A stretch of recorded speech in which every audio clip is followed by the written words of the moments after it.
Yo, what's going on, boys? We're back. Oh, we're back. Yeah. Hey, why is it so dark in your room? Because it's so dark. it's incredibly hot in the Philippines right now. So I'm trying to get strike that balance between having some light in the room and at the same time not too much, so that it wouldn't be exceedingly hot in the room. All right.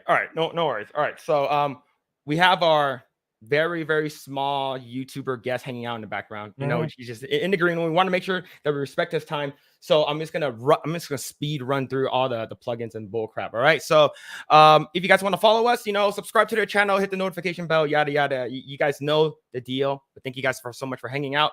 If you guys want to buy some of our merch, go ahead and check out some of our our Teespring. Yeah, you can get your Project Eggroll Dragon Ball Z shirt. You get your Asian shirt, and you get your Dare Project Eggroll. They're Asian and they have a podcast.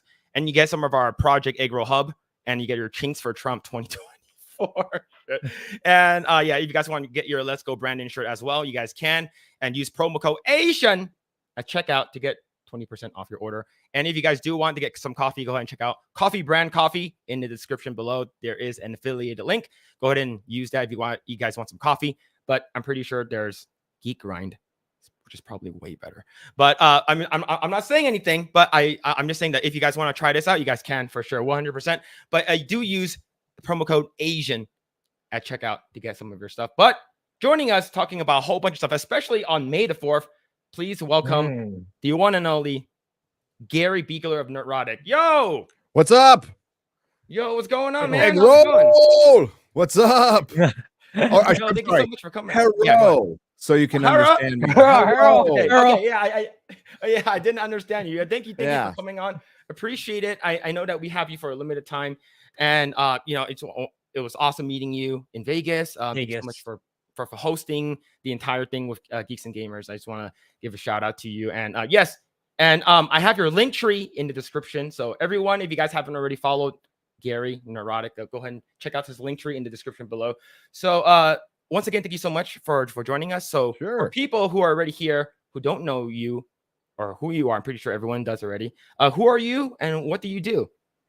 I am a well-known gamer. That's what I do. I'm the best video gamer on the planet. Dr. Disrespect is my bitch. It's true. And I go on Fox News and I talk about gaming. I cover Hollywood, pop culture, the good, the bad, and the ugly. I am Nerdrotic, and I'm very happy to be here. These two guys have both been to meetups, right? So both been to meetups. One flew a very long way to be at a meetup, by the way, too. Or I don't know. Did you take a boat? It was a long ride. So, yeah. I didn't know what to say to you back then because I thought it was going to be like a panel. But turns out it was direct face to face. Yeah. It was face to face. Yeah. Yeah, that's awesome. Yeah, those container ship rides must be long though. Yeah, you were tired. Yeah. It's all good. I forgive you. See, like back in the day, we should take little tiny wooden canoes, So for me, I got off the San Francisco, harbor, and then I made my way down. After you built some railroad, you had to get some money together. Yeah. Well, I actually, funny thing is, my mom's side, they came here illegally through, of course, Mexico. Like actual. Doesn't everybody? It's all good. Yeah. So I always wanted to ask you, how did you meet, everyone else that's on the F&T panel? Like, how did that all start? Like, you have such a fascinating story. I want to know more. Yeah, that was crazy. So I had always done, I've been like Friday Night Tights goes back. It wasn't called Friday Night Tights. The Friday show goes back to almost the beginning of my channel, 2016, 17. Me and my co-host at the time, Dennis, figured since we had no lives, Friday night would be the perfect night because everybody, nobody else streamed. And it just seemed like it was the worst night for broadcast television. I'm like, let's do it on Friday. And that way we can watch a movie or a streaming show because they usually came out on Thursday and then review it on Friday. That was the whole point of doing the Friday show. And I stuck with it, went through some hosts, in the beginning. Some was time constraints, some was didn't like where the channel was going. It's all good. That's the way it goes. And eventually it was 2019 when because I had been doing it with Comics Division before that. Like he and I were doing some stuff, and then Jeremy, I met up with Jeremy at Comic-Con in 2019, and we did our first like quote unquote meetup where like 15 people met us at a bar in the back of a bar. We just picked a place to go, and that's where we met Ryan, by the way. And Jeremy told me that, hey, you know, I'm going to focus on this Sports Wars thing, and that's when Odin and I had a conversation. He's like, hey, we should just bring Geeks and Gamers people on and start this show. And the chat named it, by the way. We like didn't have a name for the show. We're like, what's a good name for the show? And somebody came up with Friday Night Tights. Obviously the tights comes from like Men in Tights, superheroes. And it stuck. And as time went on, see, Jeremy was only supposed to be on one show. He's like, I'll come on the first one. But then, you know, I got a lot going on with the Sports Wars stuff, and he just kind of has kept hanging around for the whole time, right? It was me, Odin, Comics, and then we just started, and Jeremy, and we started adding people as time went on. Az came aboard right around the Doctor Who stuff. We started having our first guests. The first official guests we had were Mahler and Critical Drinker. And that's where it kind of really started taking off. It was COVID too, but we started adding people as time went on, and it's gotten, well, we're at maximum capacity now. You know, we got Chrissy, and you know, Shad came around in the Rings of Power days.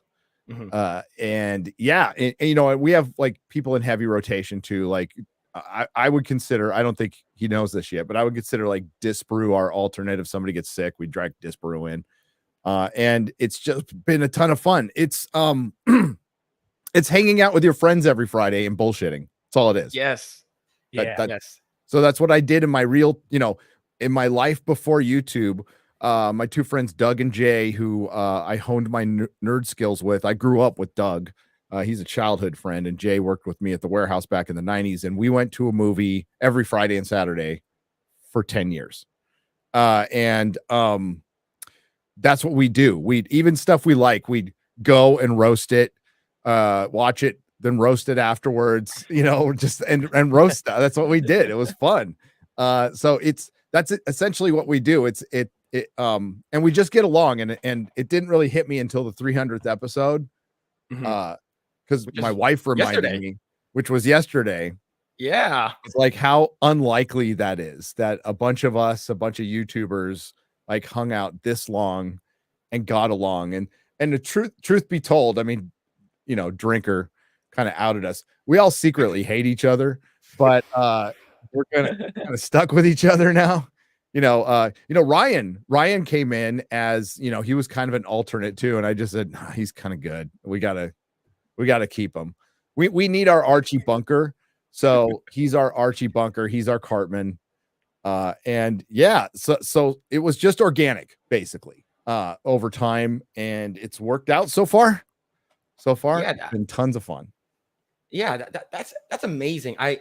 And that's how I felt. Like I found you, I think it was it's right before the end of Game of Thrones. So I think you had maybe around 75,000 subscribers, and you're still here. You were still here in the shitty state of California.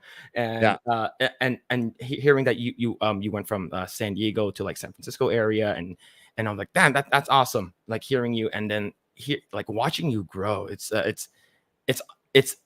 been awesome seeing that. And I'm like, that's really cool. And it felt like you said, very organic. Like you guys are all just friends shitting and talking and like messing around with each other. And it felt very, I think that's what separated a lot of like what you guys did for FNT with everything else that I've been watching. Something felt like, majority of the time it felt very scripted, and it felt very non-organic, and usually like the host usually takes like control and talks the entire time, and then like sort of like what I do.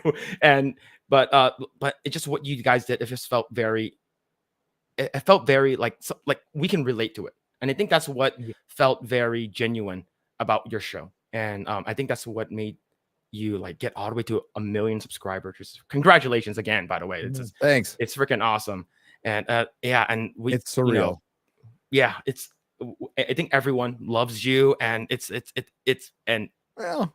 The fact that I get to hung out with you, and you bought us dinner, and I was just like, this guy's just so nice. I don't know, a lot of the naysayers are online are basically saying trashing YouTube content creators. Like they don't know us at all, and especially like someone like you. You're such a gracious and like honest person, and I think that's why everyone stuck around for so long.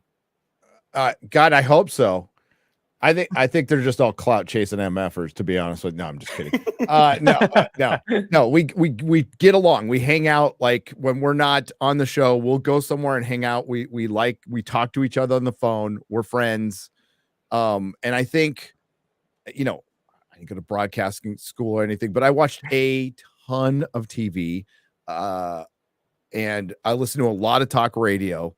And I guess the one thing I learned is if you're going to be a host, you got to take a back seat. Like a good host takes a back seat. It's not the host show. Like listening to Art Bell. Art Bell asked great questions, was a smart guy, but he only talked a very small percentage of his show. He let his guests go.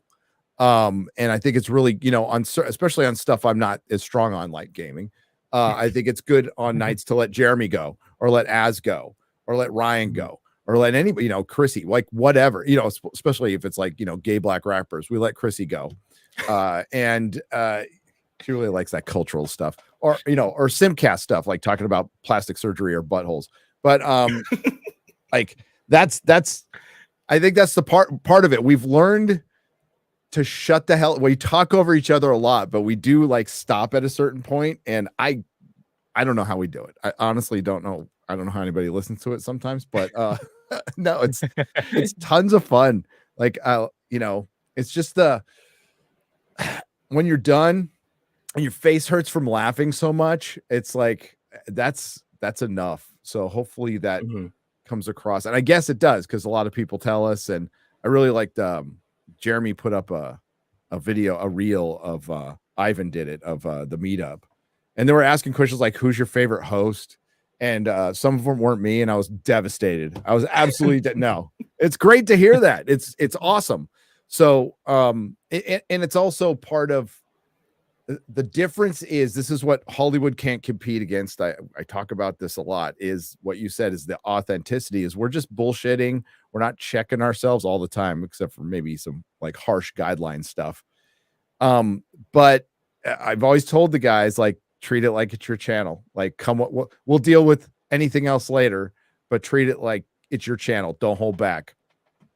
And awesome. I think it's come across, and it's just like one facet of the channel. And then we see other shows popping up, and like, we didn't invent the live stream or anything like that. So there was other shows before, there'll be other shows after. Drinker's got open bar. Jeremy's got Tuesday night's main event.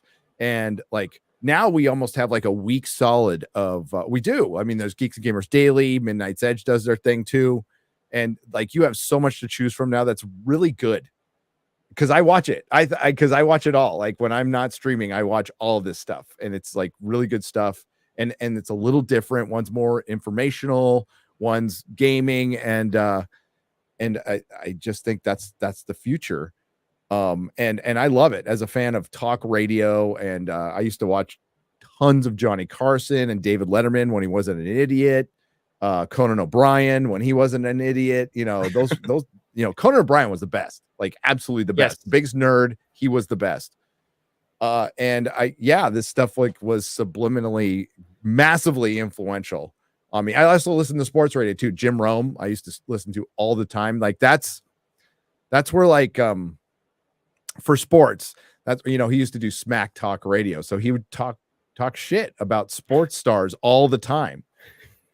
He's super mainstream now, but back in the early days, it used to be just ripping on people and people loved it.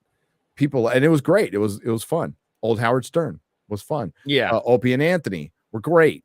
So that like, it's always going to be around, and it's always going to be part of it. What also helped us, let's not be crazy, was COVID. Like COVID really kind of pushed the show, kind of over the top a little bit, and we kind of ran with it from there. But it's certainly, I hated COVID, but it helped F&T. I hated the lockdowns with every fiber in my being. I hated that. So yeah, and then officially drove you out of California. So yes, just on a bright side, it was a lot more expensive to move out. Like I heard it was very expensive. Unbelievable. I don't even want to tell you what the moving truck cost. Like we got full on movers that like picked up our stuff and took it, but that was like after our second move. We rented a house in San Diego because it was near Melissa's dad and my mom, who were both ill at the time. Unfortunately, Melissa's dad passed away. So we wanted to be near them while we were moving for a couple of years, which was really good because we got to see Melissa's dad a lot before he passed away. And it was like really unexpected. My mom's been ill for a long time. So we wanted, and then kind of we staged there because it was home for us. That's where we grew up. And then we kind of figured out like, we're going to live in Tennessee. We're going to live in Florida. We thought about Arizona, too close to California, unfortunately. Yes. So we chose Texas just because the price was good and the freedom was better. And so it was a 2-year process, and moving out of California was a freaking fortune that we did not have. So like, thank God, thank my higher power for YouTube taking off. And because my wife was just out of work and we were on like savings for a while, and that she saved a lot of money, but it worked out. It worked out. We also got to sell our house, but we had to wait a long time to sell our house. It took a long time because we had to fix it up, and it was a nightmare. And I'd hate to sell one now, but that was the whole process. Yes, very expensive, but worth every penny now. Worth every penny. Like I remember I was doing for you guys who know what I'm talking about. When I was doing my Knicks background for 4473, I was talking to a guy that was like leaving California, and he was like, I'm moving to Arizona. I'm like, how much does it cost? He's like, $4,000 just for the truck. I'm like, I was like, really? He's like, yeah, and that's just for the truck. I'm like, wow, that's so expensive. So he's like, all right, good luck. And he's like, after we did our exchange, and he has left. Just like, so hearing that you have, I think you have like 1 or 2, toys in the background. So like, I'm pretty sure like a bunch of that needed to be packaged up. And yeah, I can't imagine how much it costs. It was brutal. And and I wouldn't let the movers touch the toys. So I packaged up every toy. Me and Melissa packaged up every toy. And I mean, looking around, I don't know how we did. I'll never do this again, like ever. It's crazy. It's fun to look at. It's a bitch to dust. And I have no room anymore. But it's super fun. I don't care what people say about it. It's never bothered me. This is kind of what the inside of my comic store looked like. So I was trying to mimic that. And it was I think to move, it was just a lot. It was a mid-sized car to move. The price of a mid-sized car. Oh, wow. Unbelievable. Yeah. That's why I haven't bought a new car. That's why I have the same car I've had for 10 years. That's someone's annual salary.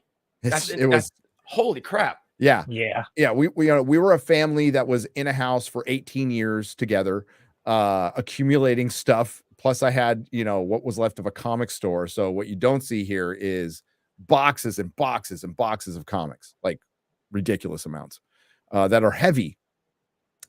We didn't have much furniture though. So that's the good thing. We had a couch, a kitchen table, 4 chairs, and maybe like a comfy chair and a couple of beds. Because our house was so small. So we had to get all that stuff when we got here. Because we got here, we was like, what are we going to fill our house with? We got comic books. I was like, yes. But it was all worth it in the end. It was such a nightmare though, that our country went through that, and that we've kind of bounced back. I just hope people never, ever forget like what our government did to this. Because we call it COVID, but it was the COVID response. Yes. It was not COVID. It was the response, the medical response, the government response. And it really showed you the power of states' rights, and we had the ability, unlike Australia. Well, Australia kind of could, but like some places they couldn't leave. Like we could leave. We could leave if we wanted to. Not everybody got to do that though. Like unfortunately, a lot of people had to stay, and it's just gotten worse, and it sucks because I love California. It's a beautiful state when you're not in the city. I never thought I'd leave. All my friends were there. All my family was there. I've always been living within about 6 miles of the ocean, of the Pacific Ocean, my entire life. And I thought it would be jarring to leave, and it hasn't been like at all, like not even a little bit. See, now I'm getting jealous. It's just for me, a lot of all of my family is here. My that's parents tough. are getting older, and like they can't really like take too long of trips anymore. So then like we probably have to stay here. And then my sister is like, but if everyone leaves, we have to have. I was like, we'll fly back to California if need be. Yeah, travel back to California if you want like something family related. But like it's not like we're never gonna come back. And my sister's like, she wants everyone to be close by. So like I get it, but I understand that. There was there was a lot of things that went into it. It was but main one was Melissa was forced into retirement by the government. And the worst part was, sure, she could open up, but she had to go through those equity freaking rules that Mayor London Breed put in. And I'm like, just F this shit. My tax money's not going to this. The other factor was we had just gotten my kid out of public school and went through this whole process of getting him into a private Catholic school in San Francisco, which was not easy. And then they just shut everything down for 2 years. And he did that stupid schooling online, which he might as well have not done it. Like it was just ridiculous. So we're like, my kid's got 2 years of school left, and he had to repeat a grade. I'm sure a lot of kids did over this too. We felt, and he didn't fight back against it, which was great. We're like, you need to repeat a grade. Like you definitely need to. Like this is ridiculous. And we got him into a school in Texas, a great small Christian school, and he got more education in that short amount of time than he did in the entirety of junior high and early high school in San Francisco. Like he's great now. He went from getting crap grades to getting straight A's. That's awesome. And as a person who grew up in an Asian household, that is amazing. Hell yeah. Well, I've never done that. So yeah. So here's the thing. Growing up in school, I'm not sure if you know my backstory a little bit. So like when I got to high school, I'm like, all my friends are like having girlfriends. I was like, I need to start looking for some pussy, right? So basically, that was my initial thought. It's like, okay, everyone's hooking up. I'm gonna be a loser if I don't have sex and stuff like that. So then I started looking for I didn't care about school at all, and my cumulative GPA when I graduated was 1.76. I'm surprised I even graduated high school, right? I didn't even take my SATs. That's probably pretty damn good now these days. Yeah. So. I'm surprised I graduated. So it's funny. My mom, every time we would go over to family family outings and stuff like that, it's like, did you know that your cousin go to UCLA? And I'm like, do you know he's still a virgin, Mom? Oh man, I wish I could have said that to her, but she'd be like, it's like, yeah, but being virgin don't make you money. But she probably said some dumb shit like that. But man. Holy crap, the fact that this is our highest peak viewership. It's like that we have a 580 people hanging out in the chat. Look at you, chat. Holy crap, you guys are awesome. You guys are freaking awesome. You guys want to hit the like button, go for it. But I do want to quickly go over some of the super chats and messages. So we got Cole Hauser with the 8 months. Hail Gary. Cole Hauser. What's up, brother? Praise Ara 199. Yo. Praise Ara. Hell yeah. Thank you so much for the 8 months. Let's see. Al Malone with the $10 super chat. Quick shout out to Helldivers 2 and Sony for snatching defeat from the jaws. Dude, that was a victory. Wow. Seriously, I don't even play the game, but all my friends did, and I saw how much they were enjoying it. And this is maybe is there another example, chat, of a game? There probably is, of a game shooting itself in the foot this bad. Like after it's popular, there probably is. There's probably 10 examples, but this is bad. And it's I know Sony just doesn't give a shit. No, they don't. Very Asian. Yeah. They don't give a shit, you know, and that's a double-edged sword because it can be good at sometimes too, but man, Yeah. boo So Sony, thank I you so agree, much. chat. Yeah. Thank you so much for the $10. And then Mark of Reality with the $5. Internet tells me that Asian people, we all know each other. So can you guys introduce me to Shin Jae-yoon? She might be, if you actually check out her Instagram, she might be taken. So but here's the thing though, according to a lot of Koreans, especially pop stars and singers and stuff like that, they are publicly not allowed to be publicly taken, because if they are, they're gonna get basically their producers are gonna remove them and stuff like that. It's like you can't be telling people that you're taken, man, because no one's gonna follow you anymore. No one's gonna simp over you. From a business side, I completely understand it, and you know what? It's probably better for them. Don't. Yes. Yeah. Let's see. As is Walkie Eyebrow for the €2. Is that euro, right? That's euro. That Right? is Pounds. that is pounds? a pound. That is proper money right there. All right. That's even better. Look, thank you so much for the £2 British pounds. Like Eggroll, my favorite Asian. Sorry. Hail. Thank you. And we got Hayden with the $20 super chat. Holy crap. Thank you with all the support. Holy crap. Gary is a true pro. I went and picked up a mic today, and I'm gonna be following his footsteps in the footsteps of giants. I just want to have fun with it, though. You guys have all inspired me to just give it a shot. Hell yes. Hayden, you can do it. I have spoken to you in real life, in IRL, and you got the gift of gab, man. So can't wait to see it. Yeah. Can't wait to see it. And he picked up a mic. The most important thing, screw the camera, get a good mic. Yeah. Yes. Let's see, Vice with the $20. Thank you. Holy crap. Congrats on the big show, guys. You've earned it. No, congrats to you guys, and congrats to Gary. We have to give a shout out to Gary for coming on, man. I know he's a busy guy, and we don't want to take up too much of his time. I'm going to super busy watching Clarkson's farm. No. So I was actually working on a video too. So nice. Yeah. So that's awesome. So I'm gonna pause over here with the super chats, and I do want to talk about we're also live on Rumble. So if you guys want to follow us on Rumble, Hail Rumble. Hell yeah. So the Lost Tales from Rumbles with the $5 says, question for Gary, if possible. When is Alex Jones going on Forbidden Frontier? You know what? I'll reach out. I don't have a direct link. Jeremy has his phone number.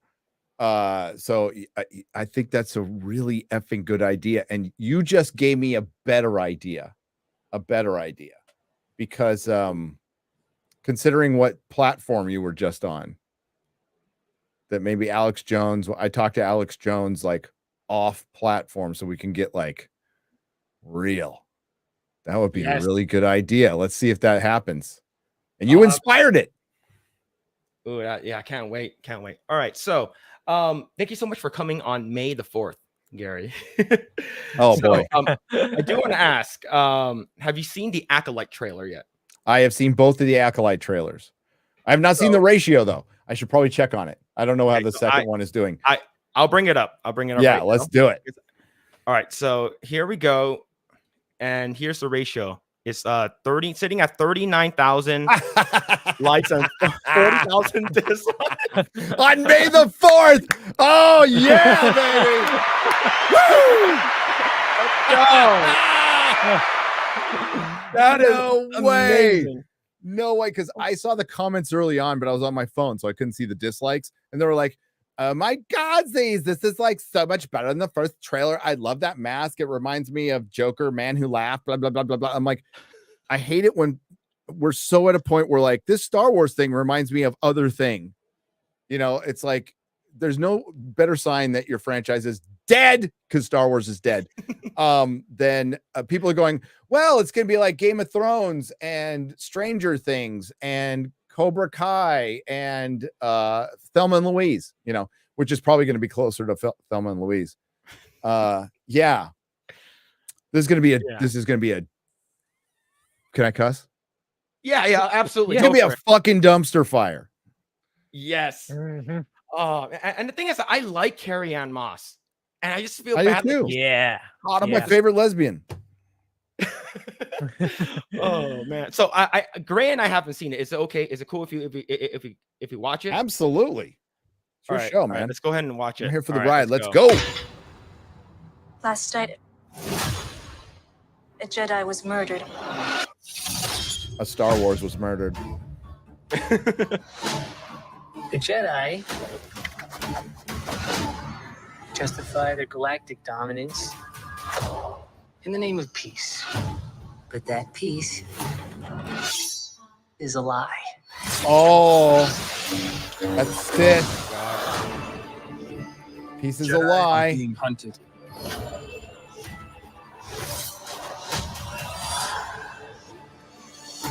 She was my student. I trained her. There's a lot of diversity. Yeah. I've seen a lot of Asian people. You know what? People are going to become Easter eggs in Star Wars. You just got to like look in the back corner. It's like, oh, there's a white guy right there. White guy over there. Oh man. Oh, let's continue. Let me be the one to bring her in. Stop the Asian hate. Why have they got a black person beating up on an Asian? I am completely offended for you guys. Some sort of shift to tip the scales. It's time to face the past. Oh my God. Could you pause that for a second? Yeah. Where she says it's time to face the past. I noticed this. Get that freaking SJW smirk. Like when she's done with face the past, she's got this little fucking SJW smirk, right? Yeah. That it's There it is. There it is. like straight out of Marvel Comics, man. Look at that.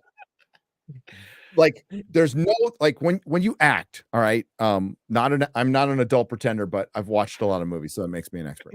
When you act, you emote with every pore in your body. Okay, when you're a true actor. So a Joaquin Phoenix or an Anthony Hopkins will use their entire body to emote a scene to where they don't even have to speak, right? There is no emotion. Look at it from the nose up. There is just a blank look on her face. For one, she's scared to death. She has no talent. And there's no gravitas here. There's no charisma here. There's nothing. So if people want to go, and you're just racist because this is a black girl. No, they keep hiring diversity hires with no fucking talent who can't fucking act, because there's plenty of black girls who can act, by the way. Yes. And when you see this, it's just this blank-faced blandness. And that's what Star Wars has become like. Think of the blandest thing you can think of. Like a warm glass of water. Like that's what it is. It's just fucking everybody wears robes now. There's nothing unique about it. It's a copy of a copy of a copy of a copy, but nothing really encapsulates it like that face. That is everything wrong with Disney Star Wars. No emotion, no soul, no ability, no talent, and nobody gives a fuck. Yeah. It's basically they're like, I'm not sure if the acronym would sound great, but like SWINOs. It's Star Wars in name only. It's basically just like, okay, it's a cosplay. It's LARPing. Slurpo. It's a Slurpo. We'll just call it Slurpo. Slurp. Okay, there it is. Airplane food.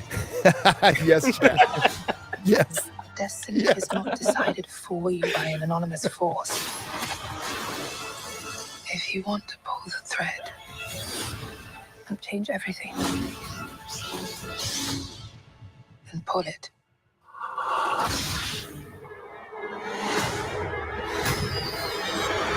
Stat. What are you? It's Dark Joker. I have no idea what that is. There, the timeline. I listen. I'm not like the EU expert, but it's not Darth Plagueis. So there's another one too. Help me out, chat. Starts with a T, maybe. And the timeline's all fucked up on this anyway. But like, honestly, like the lore guys are rightfully so are going to be fucking pissed, and they should be. But like, this is Disney Star Wars. We are now, it's been 10 years since they got rid of the EU, which I mean, should have been the biggest red flag of them all, to be honest with you. I didn't take it seriously enough at the time, but Tarambras, is that how you say it? That's the one. That's the Okay. one. It's a possibility of dude, it's a chick. It's going to be a chick. That is a Yes. girl that will be a woman. So whatever it is, Yeah. it's a woman. That's what they do with Taskmaster. I was so pissed. Like I found that out. I didn't even watch the movie. Like for I was like, what happened? Yeah. Tom Bombadil. It's Tom. Dude, no, it will be a girl. You're right. And the worst thing about Taskmaster is like we cannot forget this. It was a dude playing the fucking part until they just took the mask off parts. It was a straight up a fucking stunt man. Oh, yeah. Like you could see his okay. balls dangling. No, but like, yeah, that's a chick. This is gonna be the most basic bitch stuff you've ever seen. Even the shills are like, this ain't doing it for me. I was watching a little Campia, and he's like, yeah, I wonder if we should start to worry about this one. I'm all start. I think we're past the worrying phase, and we're just at the phase. That's what we're at. Yeah, it's just gonna be like to take the piss out of. Like this is not gonna. I mean, you know, what? How much more can you say it? Like they are driving this thing into the ground. Every second they release that Disney, they just damage their brand further to where it will be just in obscurity. I think there might be some hope that like maybe someday in the future somebody can bring it back. Who's to say that's not to happen? But not in my lifetime. Darth Eggroll. Darth Eggroll. Petty What's going on, Chan. Hello, Petty Chan. Yeah. Hello, my Hello, Asian hello, brother. my How are brother you? from another Asian mother. Yo, what's going on, Perry? Hope you're doing well. But Perry's yeah, always doing well. Perry is fucking goat. Yeah, Yeah. I love his edits and Editing work. Yeah, it's so- amazing. It's god tier. It's so good. But I'm not sure if you saw my my tribute to May the 4th. So I did not. Let's take a so look.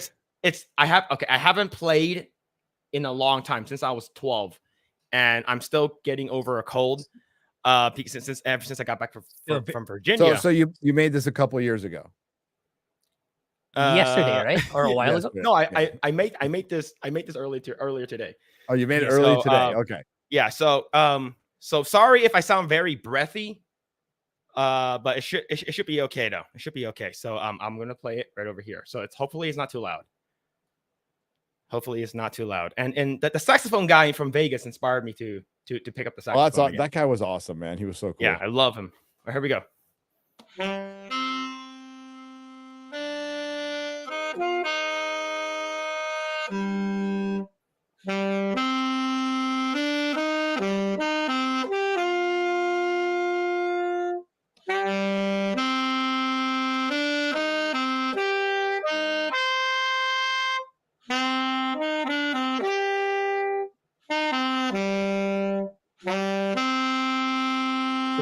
So basically, I play it over again, but I wanted to see what you guys thought of after I was done. It was awful. Just kidding. That was good. It's better than I Yeah, can good. play. So, Yeah. so this Better is than what, I this is can what- play. This is what I said at the end. Disney Star Wars sucks my ass. It's 10 out of 10.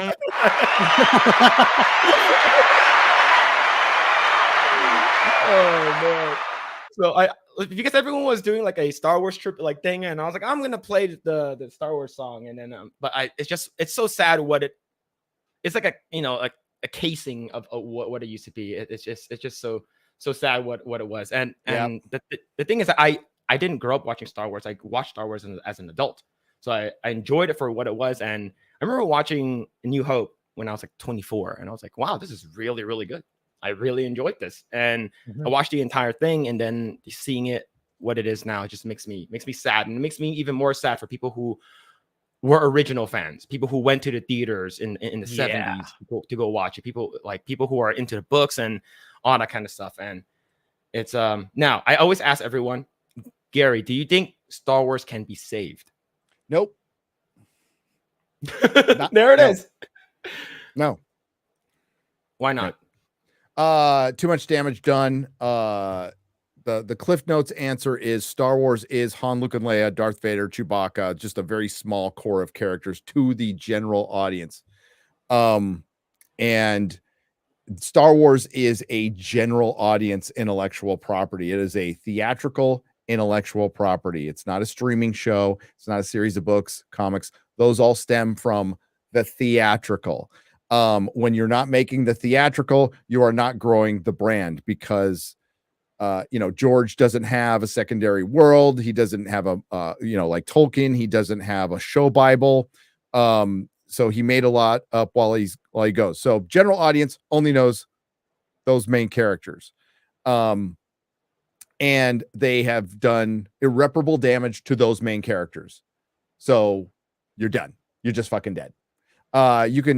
They're kind of like in hospice now, and and now the newer shit, like I said, is just it's getting to the point where people don't even want to fucking bother watching older Star Wars. Now, Star Wars fans will, hardcore Star Wars fans will, but general audience has stopped giving a crap like a long time ago. We're years into them stop giving a crap.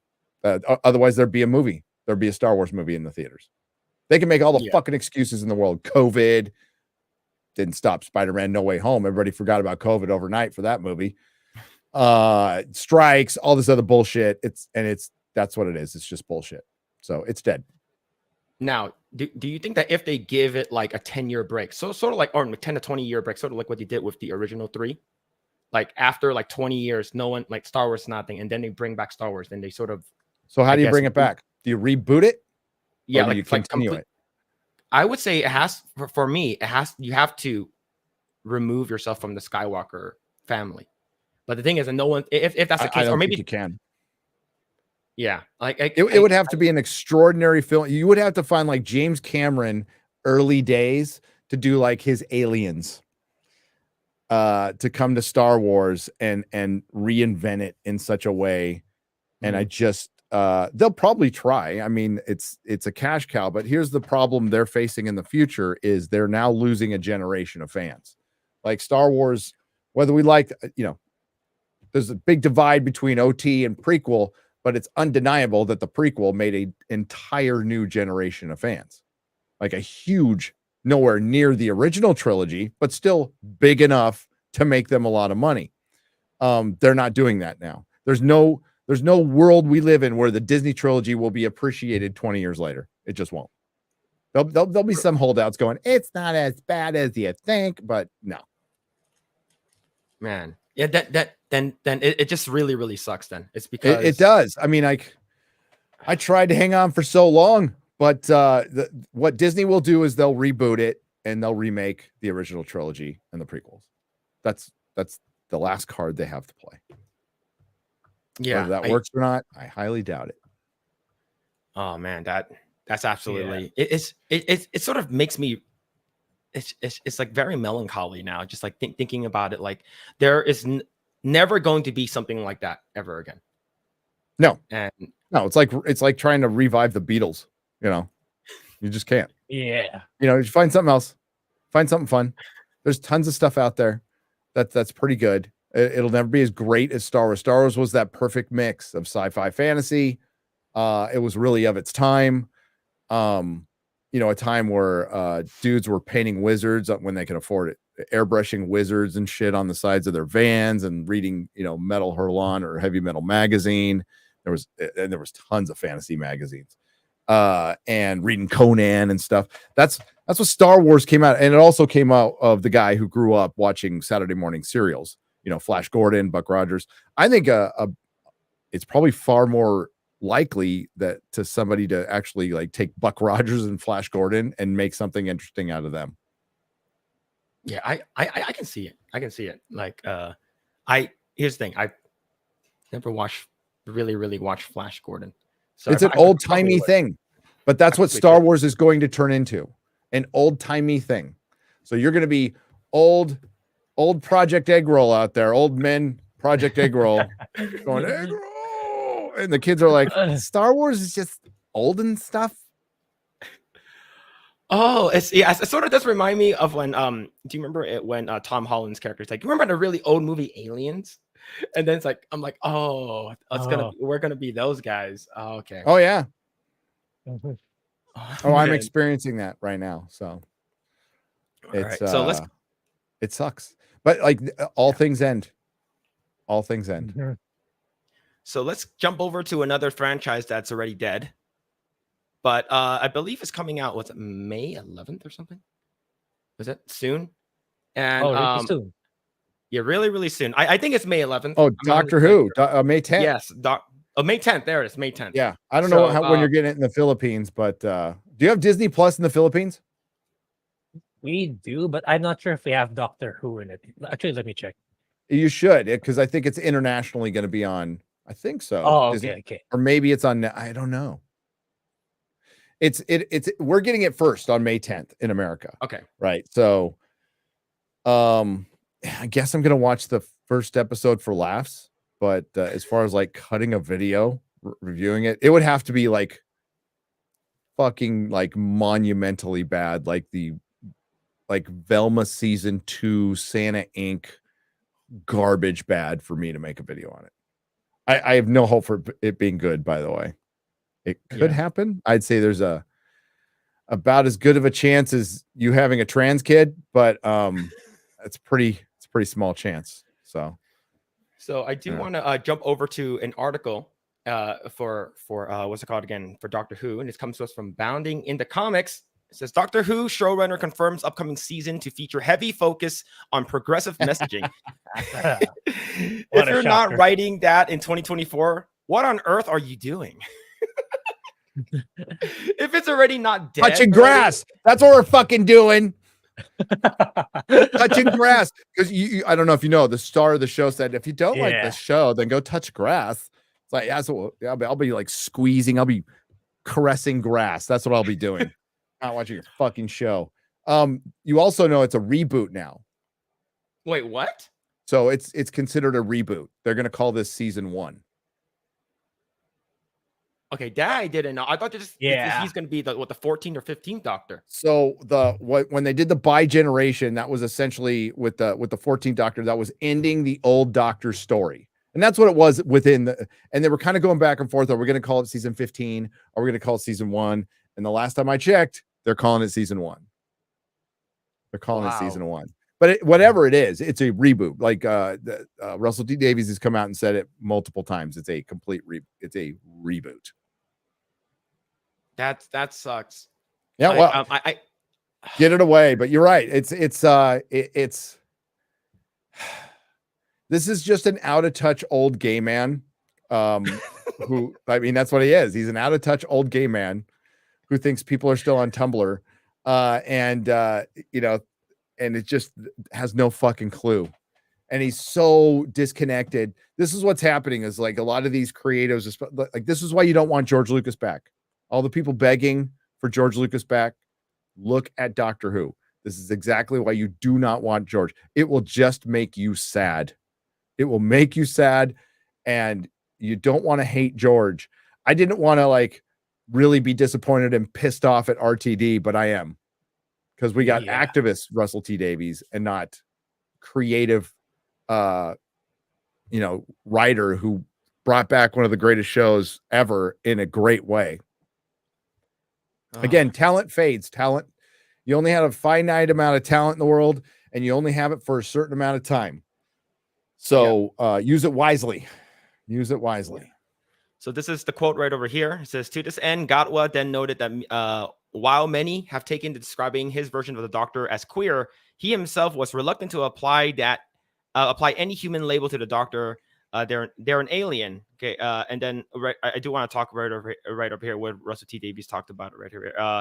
It says from here, the Sepinwall noted that while the Doctor Who had always been relatively progressive, a progressive show, Davies' upcoming run would lean particularly hard on such topics, as evidenced by the introduction of Donna Noble's a transgender child. Now, here's the thing: I didn't watch this special, but you're better off.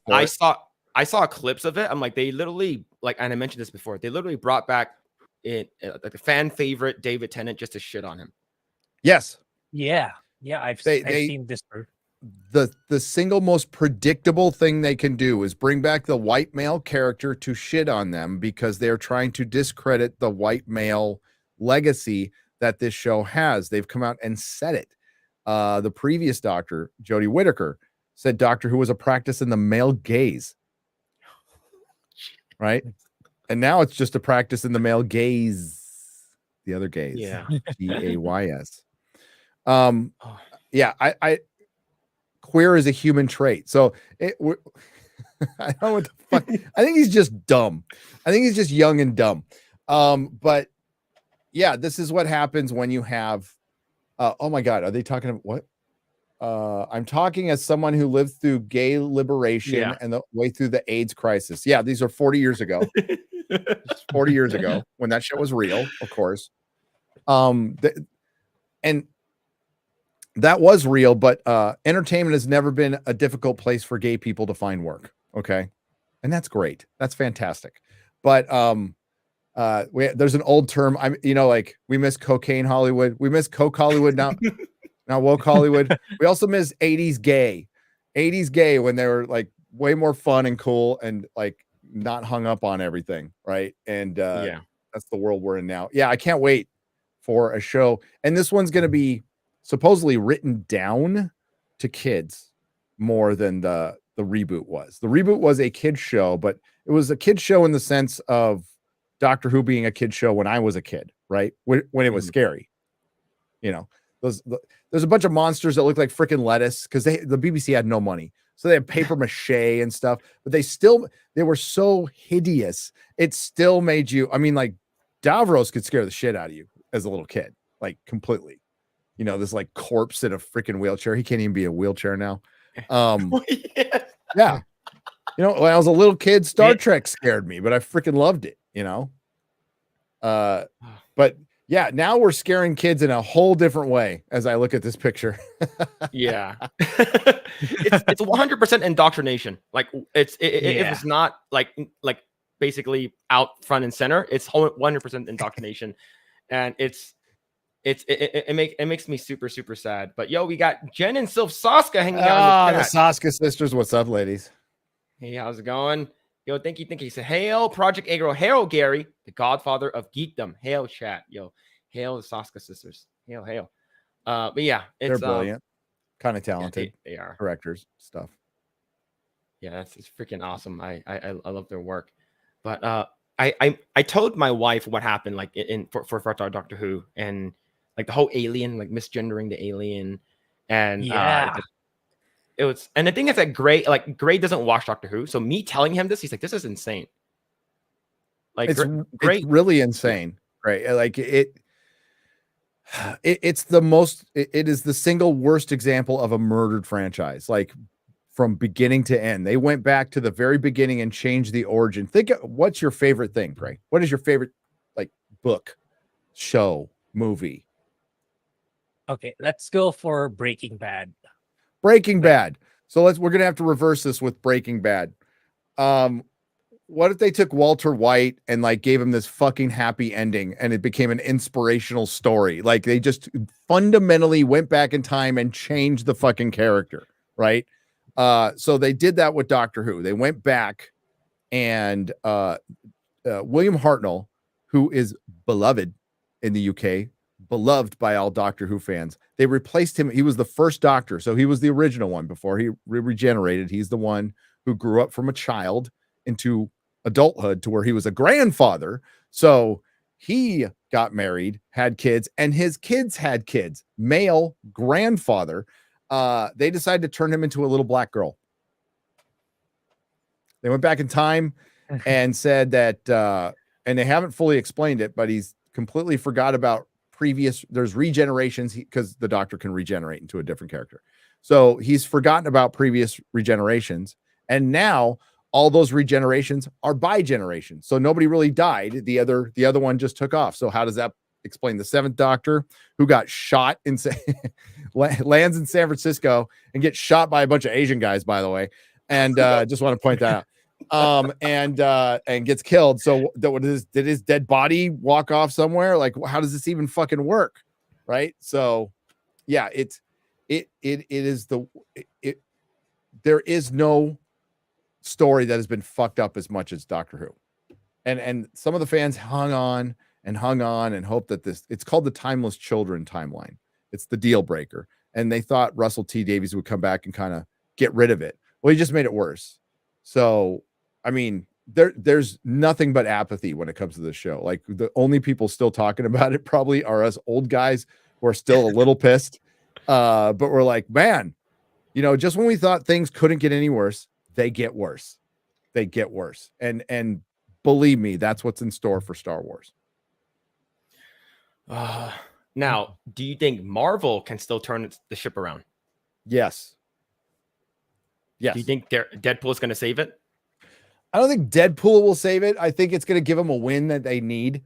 And it got leaked today, like the toy. So Hugh Jackman's going to wear the mask and it looks fucking great. And the only thing you ask yourself is, wow, it took an act of desperation to get to this when you should have done it from day fucking one. It doesn't look stupid. If you go into a superhero movie now this far in with the mindset of like the Wolverine costume looks stupid, then you shouldn't be anywhere near a superhero movie ever. So I think Deadpool Wolverine, I could be wrong, but I think this will be the win that they need. But then they're going to go back to the bullshit with Captain America and stuff. The way they could turn things around is that when Secret Wars comes, I would cancel. If I was them, I'd cancel every project except for Secret Wars. And then I'd do Secret Wars and I'd have it connected to Deadpool Wolverine. And I'd do your stupid fucking multiverse, put every cameo down to Lou Ferrigno and Nicholas Hammond as Spider-Man. He's from the 70s show where they reused a lot of the Spider-Man, the Japanese live action. Oh, yes. I seen some. Yeah. Good stuff. I grew up on that. I fucking loved it. Put every cameo in, bring back Robert Downey Jr., bring back Chris Evans, then you reset the whole fucking thing. You reset it, and you start it with Fantastic Four. You start it with Fantastic Four, and you go from there. And I think if you make a great Fantastic Four movie, you can save your cinematic universe. It'll never reach the heights that the last one did, but it could be successful. And you just recast everybody. You recast Cap, you recast Thor, you recast Hulk. You just recast. Properly recast. Kind of like what James Gunn is trying with the DCU. I don't think he's going to be successful based on just not the Superman movie, but what's coming after it, you know, Authority. But yes, it can be saved. Marvel can be saved. Like superheroes can be saved.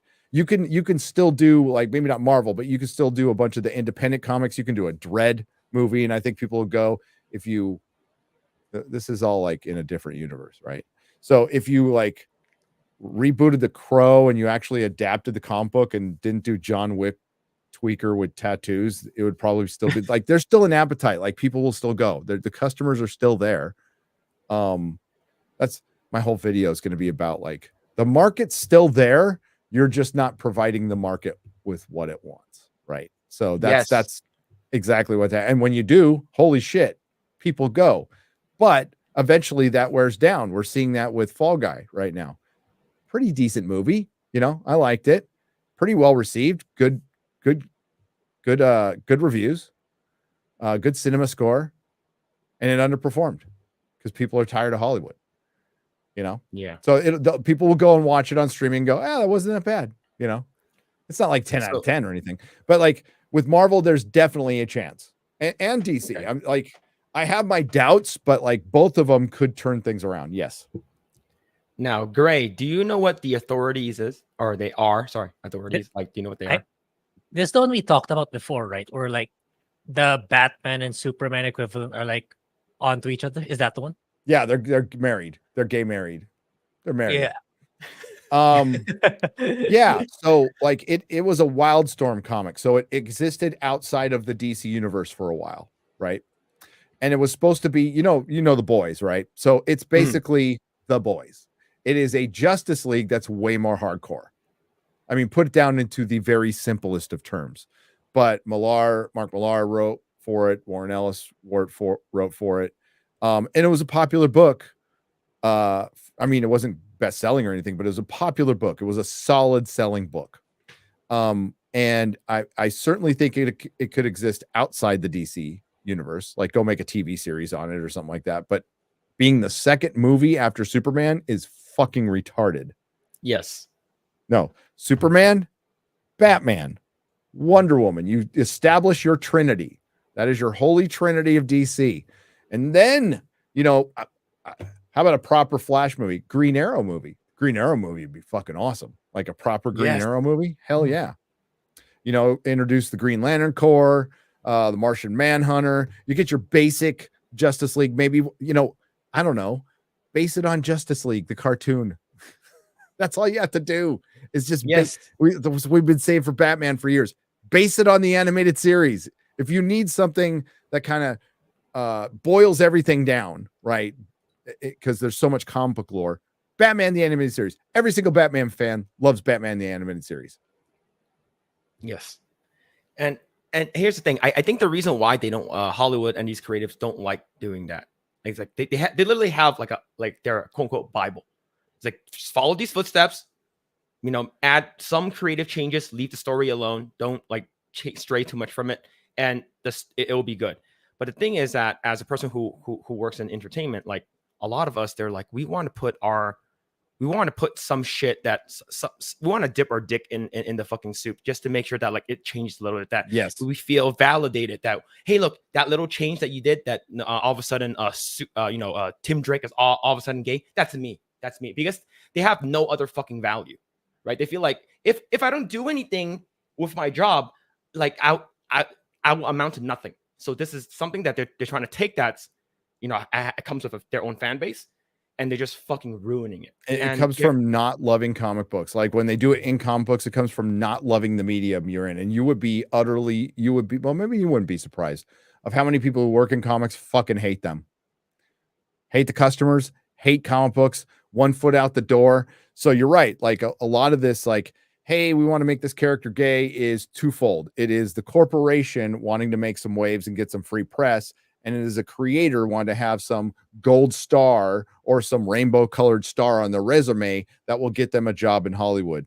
And for the longest time, so many comics, especially independent comics, were written as script pitches for Netflix. I'm not necessarily against that if they're good, but a lot of them are just horrible. But that's what independent comics should be. A lot of horrible comics, and then you get some good ones. You know, that's what it is. So it's always been. But your mainstream, yes, it should have a Bible, and it should have a foundation of certain rules that you don't go past. And we used to have very strong editors, like for DC, Denny O'Neil, and in Marvel, you know, Jim Shooter and others after that who were just hard line. Like these are certain lines with certain characters we do not pass. We do not pass. They started pushing those boundaries in the 2010s, and it all fucking fell apart. And it was interesting at the time. It was, but then it all fell apart because you deconstructed the hero and didn't bother to reconstruct him and her or her. And the movies are going through the same thing. Yeah. Now, I do want to ask now, Grae, did you ever watch Flashpoint Paradox? Oh, not yet. We brought that up before, but yeah, not yet. So when I first heard of Flashpoint, I was still in college, and I was like, oh, this is pretty cool. You know, they're exploring multiverse. This is what happens if like this happens. Now, from a person who everyone's hating and tired of multiverse, what are your thoughts on Flashpoint and if they actually followed the actual like comic book? I wasn't a fan of Flashpoint. Okay. I couldn't stand it.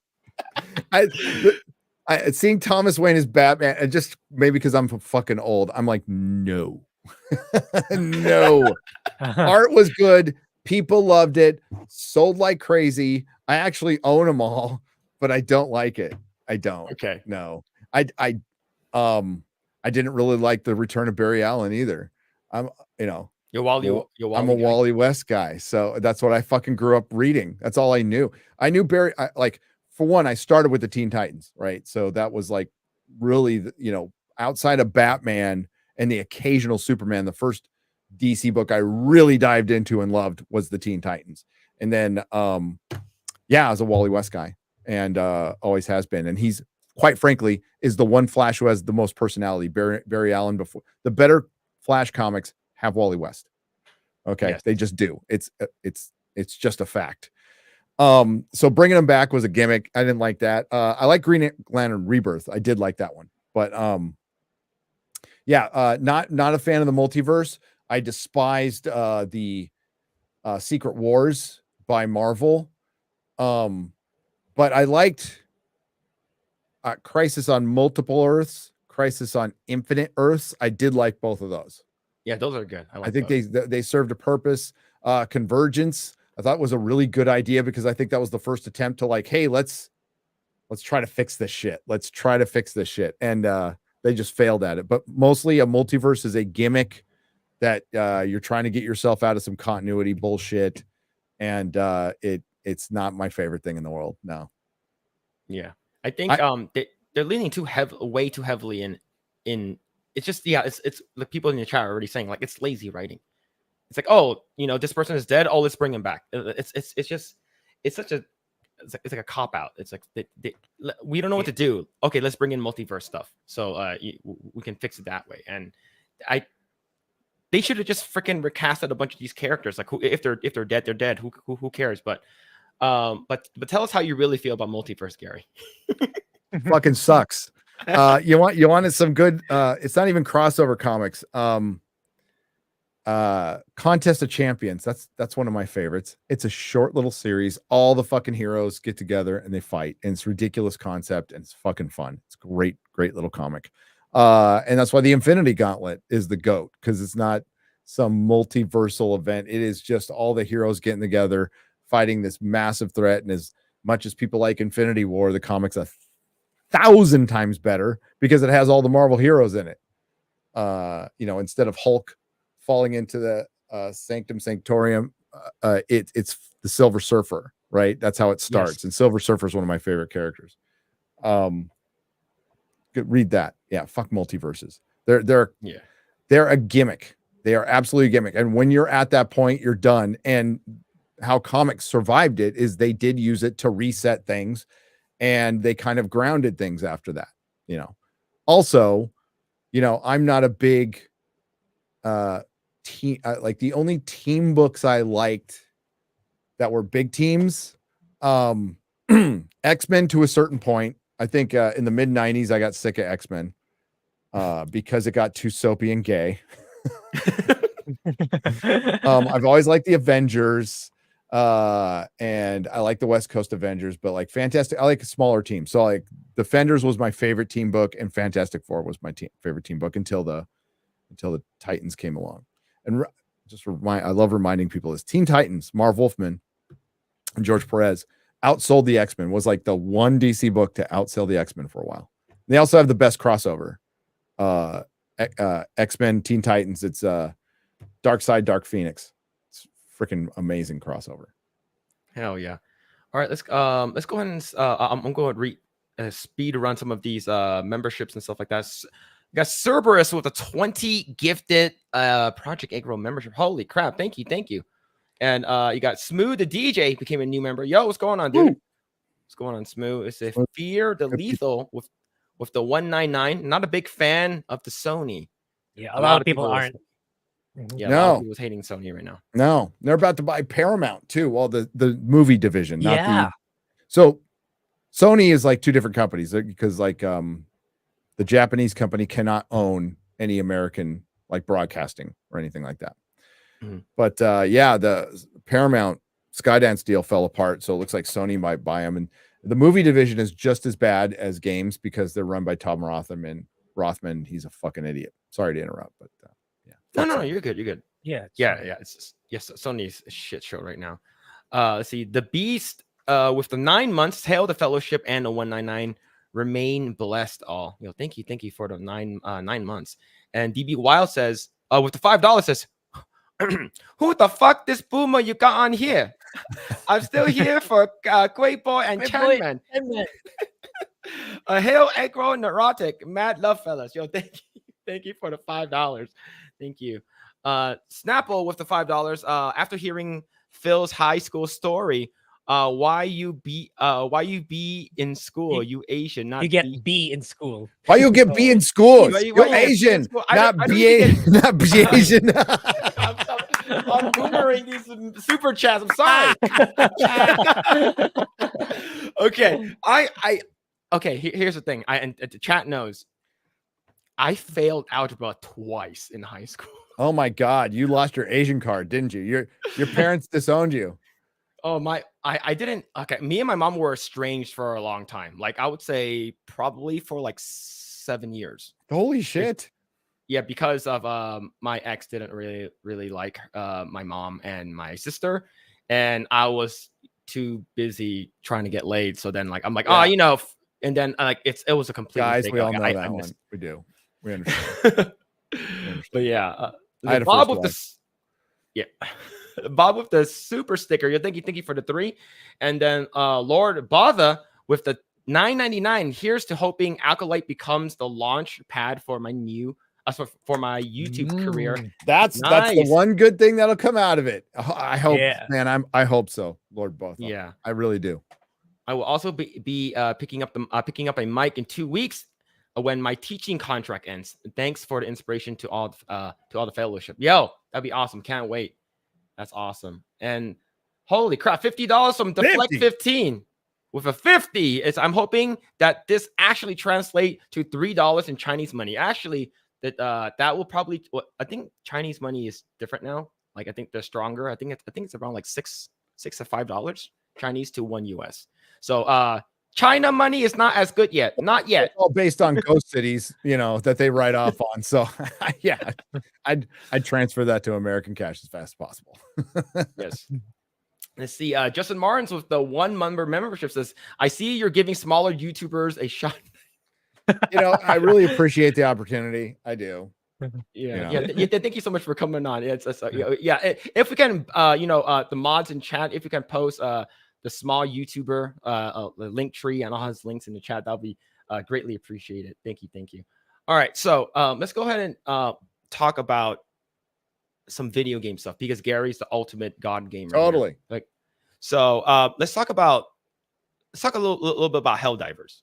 So Gary, what have you heard about Helldivers since like all your friends are basically complaining about it right now? Well, I know they were freaking loving it. And they're like, for one, it started with the meme of not understanding Starship Troopers, which led into Helldivers. See, I understand some of this stuff. And, the whole, media literacy, you're not understanding what you're watching, blah, blah, blah. Then it bled into, hey, we're fighting for democracy. Fuck the bugs. And people were just having a good time. That's what it's supposed to be. Bunch of fans getting together, enjoying the shit out of this. And then they just did to them. It seems like a little thing that it shouldn't be a big deal, but they don't. And ultimately it kind of is, except for the fact that you pulled the rug out from under fucking PC gamers. Right. So I know enough PC supremacy. And if I was a real gamer, I'd be a PC gamer. Like I straight up that's where I have consoles, PC. But I have a meta PC just for that. And you pissed off the PC gamers like you just did. So it's principle. It's a matter of principle. It's not a matter of just it takes 5 seconds to sign up for something. What's the fucking big deal? It's like, okay, but hey, it's just 2 weeks. What's the big deal? There's only so many times you can say, what's the big deal, to where you go, fuck you. Like they buried it in the fine print. I guess I'm guessing it's buried in the fine print that you had to sign up for this account. Now, never mind that Sony is so fucking incompetent that they got their own emails hacked.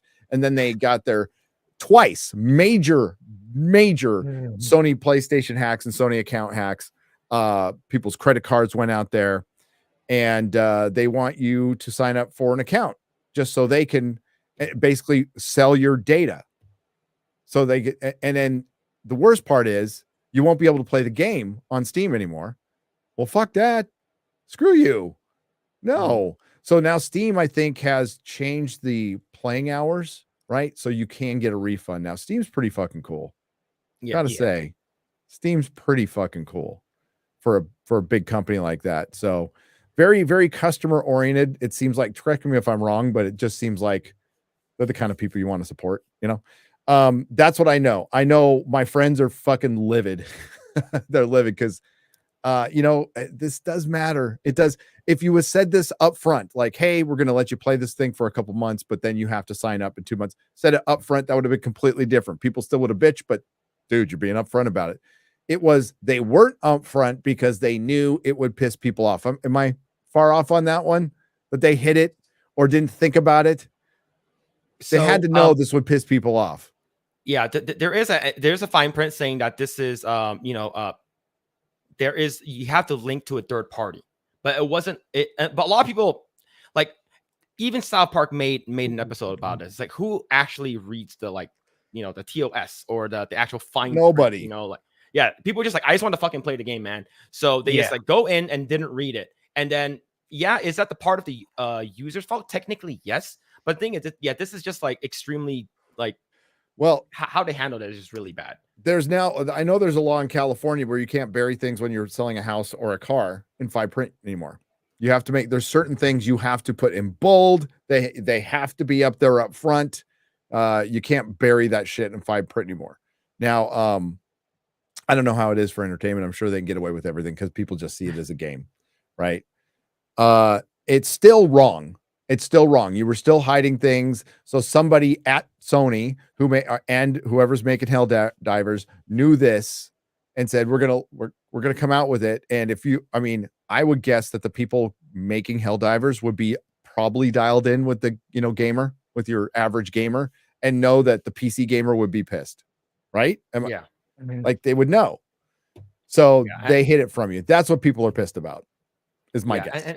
And the thing is that you have the community manager saying that, well, it only takes you 20 seconds and you do it for everything else anyways. It's like, this shouldn't be a big deal. But yeah, like you said, it's the fucking principle. It's the most important thing. And that's not how you fucking talk to the customer. I mean, I know one of the moderators, I think was on Discord, had said, I thought you were asking for a refund and leaving anyway. That's not how you fucking talk to a customer. Even if they're mad as hell, you go, we're sorry. We probably should have been upfront about this, but it was in the fine print. But you know what? Take some responsibility. It doesn't even mean you have to back off on your statement. You just go, listen, we probably should have been upfront about this and we apologize. That's it. Yeah. It was in the fine print, but you know what? We get what you're saying. We hear you. We understand you. And then try to find some middle ground, right? Instead of gaslighting or not saying anything at this point. Yeah. Yeah, Perry Trent says that you can't get a refund if you exceeded the 2 weeks of purchase. So yeah, a lot of people have been playing this game for months now. Yes. Yeah, I think they're changing they're changing their stance on that. I read this morning they're issuing refunds regardless of your playtime. That's not actually 100% true. It's only refund if you are what's it called again?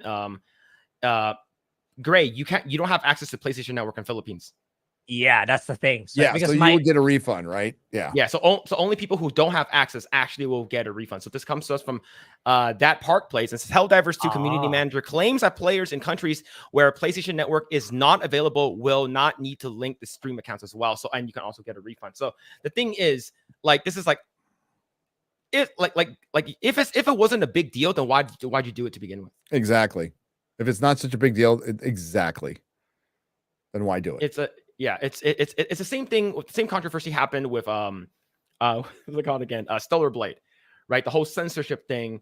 It's like, 4 days prior to the game coming out, it's like, the game's going to be uncensored. Any region is going to be completely uncensored, and then 4 days later, censorship happens. It's not like you're adding you are adding a piece of cloth to hide some cleavage and to make it sexualized, yada yada yada. But it's still pretty Coomer and Gooner material, but it's the principle. You guys said it, and now it's sort of, it feels like this thing happened within a week of each other. Yes. And this is the problem with the global marketplace. And I'm going to get all Alex Jones on you. This is why they want globalization. This is why they want to make everybody average, and men and women, when they want everybody to be non-binary blobs that they can sell evenly to around the world. So there isn't many variation because the variations create more cost, require more workers. That's essentially what they want. And fuck that. So it's just part of this global market landscape that it's going to be very difficult with gamers. I talked about that. Like, I know enough to know you're all over the fucking world, right? That's the one thing that is truly connecting us all, and they all have different tastes, and they're never going to be able to make one thing that appeals to absolutely everyone perfectly with no problems. You're going to have to regionalize stuff, which it's going to cost more money. It's going to cost, but they want to get away from that, but they can't. They can't. It's an impossibility. They want to homogenize humanity. Exactly, Warren B. That's what I was trying to say. Thank you very much. And this one comes to us from the Helldivers 2 media. It's like over here, new Helldivers hotfix. Helldivers patch 01000302. Patch notes removed Chinese people, Russian people, Eastern European people, African people, and Filipino people.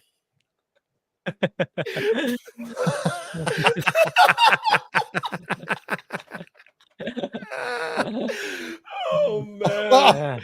Oh. Ryan's all shit. I'm playing. You can bring back the Russians.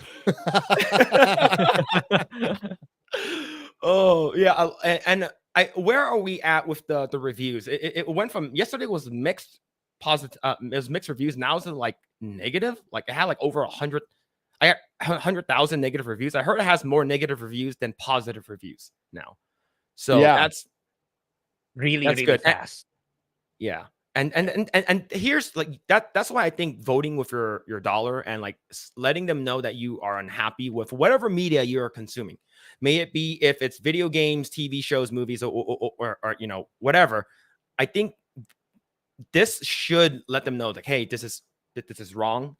Your fans are, you know, your demographic isn't liking this. We want you to change it. However, I think Hollywood is like they're most of the time they're like, you guys don't know what you want. You know, like you guys aren't, you know, am I out of touch? It's the fans are out of touch. The fans are out of touch because we control the market, you know. No one place controls the market in gaming. So that's where the big difference is, right? Mm-hmm. So voting with your dollar is important. It is important for you to say something about it. A lot of the black pillars, listen, yes, completely black pilled Star Wars, but that's one facet of a much larger cultural issue. I would never black pill on the culture, but like walking away silently is what most customers do, and which a lot of corporations I think have a hard time figuring out. They just see you as a big mass of you know, a big trough anyway, so they go, well, it's churn, whatever, which it is, but it's the customer who walks away and says something that might enact some change because at least that person said something, right? Mm-hmm. So I think you always use your voice. We can use our voices now. Imagine how pissed people had to be back in the olden days when they sat down and wrote a letter, put it in an envelope, put a stamp on it, and then walked to the mailbox to put it in the mailbox. Imagine how pissed you'd have to be. Well, now it's a lot easier. And giant corporations are trying to shut it down. They can't, but it's important to vote with your wallet and speak out. Yeah, absolutely. And speaking of Helldivers and Breaking Bad, I do want to bring this one up. This one's actually pretty funny. I just saw this earlier. This is we had a good thing, you son of a bitch. We had our ships, we had Super Earth, we had everything we needed, and all ran like clockwork. You could have shut your mouth when we kept the player base and made as much money as you ever needed. It was perfect. But no, you just had to sever PC players. You and your PlayStation, your ego. You just had to be Sony. If you'd done your job, known your place, we'd all be killing bots and bugs right now. And this is so good. Oh man. But Gary, did you play Helldivers? No, I watched my friends play it. I did not. Did you play it? Would I now? No, but I would. Would you start a gaming channel? Fun. Will I start a gaming channel? Probably in semi-retirement. I mean, I'll probably game once in a while when I have a chance. I'm starting to have a little more time freed up. That's starting to happen a little bit, but the nature of this job, this gig, is like I'll have 3 days off for research, development, doing this boring fucking office shit that I hate. And then occasionally talking to a lawyer. I mean, it's really rare, but talking to a lawyer, and the lawyer is nice, but like, it's like, I'd rather be making a video or doing a live stream, to be honest with you. I hate all that stuff. That's why I don't sign a ton of big deals, because it's just so time consuming, and why. But yeah, the nature of the gig is like, I could start a game and I'd have to like stop it in the middle of it and start a video. Ask Perry. How many? Hey Perry, you in the chat? How many times I've made you work till 4 a.m? And then I don't bug you for a week. You know, it's like it's too unpredictable. It's too unpredictable to like have a regular gaming thing. Because I mean, it's funny to watch me.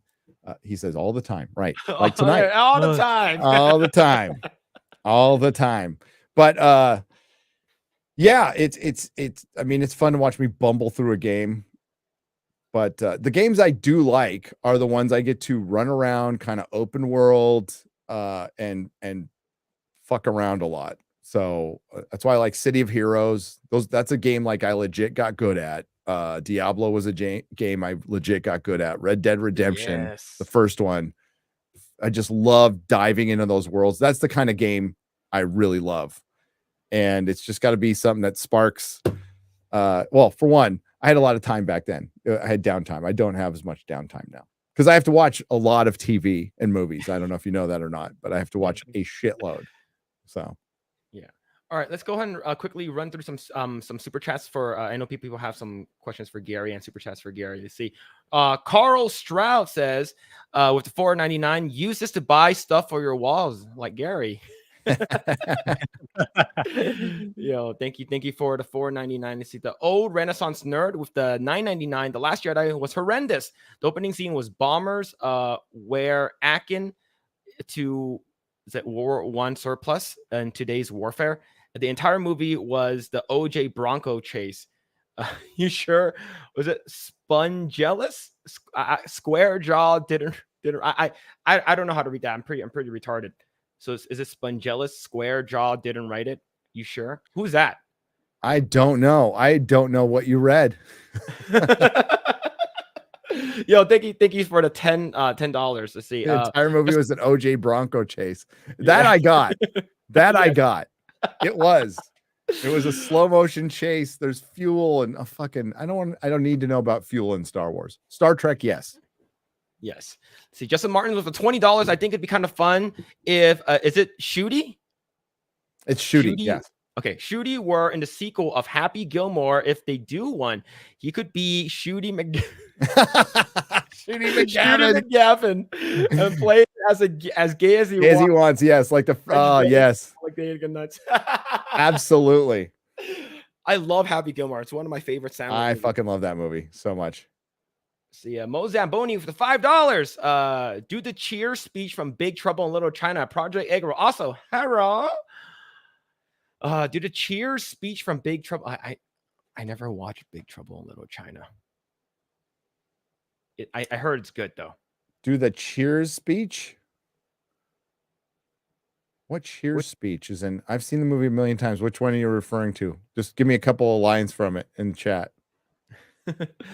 Let's see. $5 from Chris B. We're autistic enough to tweak every single bit of hardware so as to squeeze out every slightly improved frame rate. We only have one. Oh, the Wings of Freedom. Okay. Oh, you mean like I thought you meant the show Cheers. Oh, the Cheers. Yes. Yeah. So the Wings of Liberty never lose a feather. Nice. Yeah. Okay. I need to watch it because I know the Army and Navy and the battles they have won. Yes. Okay. Okay. Sorry, I was like, what? No, you're good. You're good. Let's see, Lord Bother with the $4.99 says originally the community managers were openly calling for gamers that couldn't get PSN to use VPN and openly violate Sony TOS. I heard you can basically get banned from Sony TOS, basically anything Sony and potentially even Steam if you do it. So don't do it, Grae. I know that you have VPN, so don't do it. I don't have the game. I don't even have the game. See, Midnight Mike. Kim Cattrall, right, chat. Sorry, that's you ever see Big Trouble in Little China? No. One of the greatest movies ever made. You need to watch it. Kim Cattrall is from. Yeah. She's freaking hot in Big Trouble in Little China. It takes place in Chinatown in San Francisco. It's great. John Carpenter. Absolutely fantastic movie. All right. I'll try to watch it this weekend because I always hear a lot of good things about it. I need to watch it. I know that great. Carolyn recently watched it too, so I'll definitely watch it. Yep. Let's see. Midnight Michael for 2 months. He's like, I'm installing 360 games on Xbox One. Screw modern games. Yep. I think that's the reason why a lot of things people are just going back to go watch older stuff now. Just older stuff is just a lot better. And think Yeah, is the Lord of the Rings like extended thing in the theaters. Is that already happened? No, it's June 8th.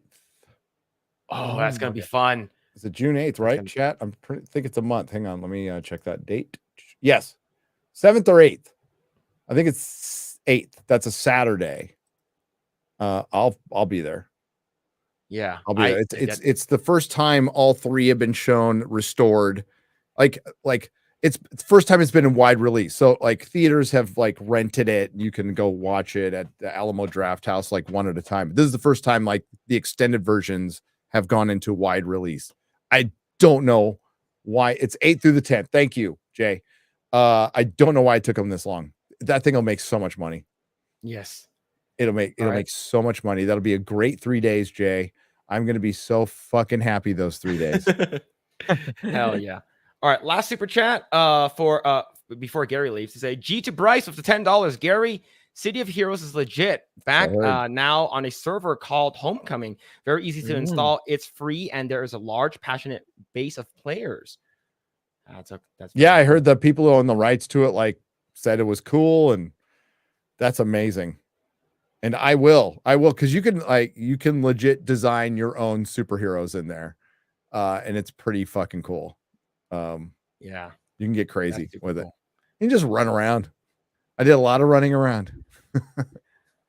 All right.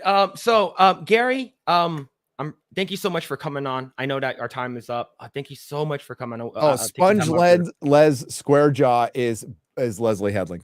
No, it's a good Leslie Headland reference.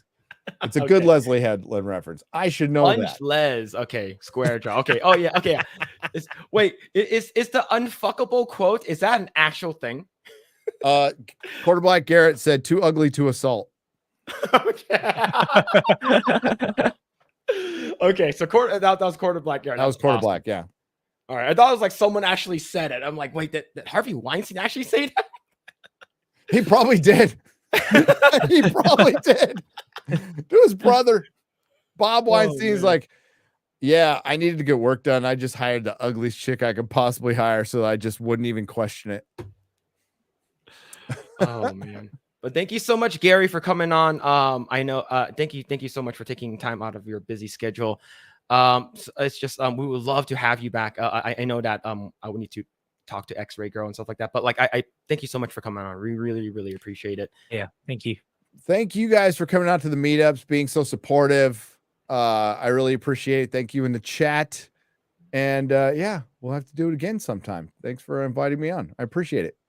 Yeah, absolutely. So where can people find you? Well, my address is it's it's at Nerdrotics on Twitter, at Nerdrotic on Instagram. I really got to push the Instagram. That's what my wife tells me. At Nerdrotic on Instagram. Then there's YouTube. Got a video coming out tomorrow. Yeah. Nice. Awesome. I'll be around. Somebody's live stream somewhere. Cool. Awesome. Thank you so much for coming on again. I really appreciate it. I know it's like late already. So hopefully you have a fantastic night. We'd love to have you back. And yes, hail to the fellowship. And thank you so much again for everything you do. Thank you. Thanks, guys. Take care. Hail, chat. Take care. Bye-bye. Bye-bye. All right. We're going to probably go all the way down to like 5 viewers now, but awesome. Thank you so much, Gary. We had, what's called again, about an hour and a half of him. The fact that he agreed to come on is still mind blowing. And it's very humbling too. And Gary's such a humble guy too. And he's just like, he goes on to like I just asked him, it's like, hey, you want to come on? He's like, yeah, sure. I'm like, really? So it's just really, really nice. Really, really nice. Man. So yeah, go ahead and follow him. Thank you guys for all the support, super chats, the memberships and stuff like that. Thank you for all the Rumble rants. Sorry I didn't get to go through all of them. I had to make sure that I respect Gary's time so that I'm not basically reading the chat all the time and stuff like that. But thank you so much. Yeah, it's fun, definitely fun. Gary can be found on John Campion's work. Yeah, Gary from Nerdrotic. Everyone was wondering. Yeah, good night, Gary. Yeah, Gary's a good dude. Love meeting him in Vegas. Yeah, he's super cool. And Grae, you need to, now that you're working at your place for like almost 6 months now, 5-6 months. Yeah, actually, I'm about to reach half a year. Time flies super fast. Hopefully, you can come out to like a meetup, maybe later this year or something like that. That'd be nice. Yeah, but when's the next one? I'm gonna need to plan it out if ever. I think the next one, I don't know when the next one is. I'm not sure if there's one going to be one in Dallas, but I know there is going to be one in Orlando again. Yeah. But yeah, Saska, Jen and Sylv, Saska says, long live the fellowship and hail Project Eggroll. Yo, thank you for hanging out. Saska sisters.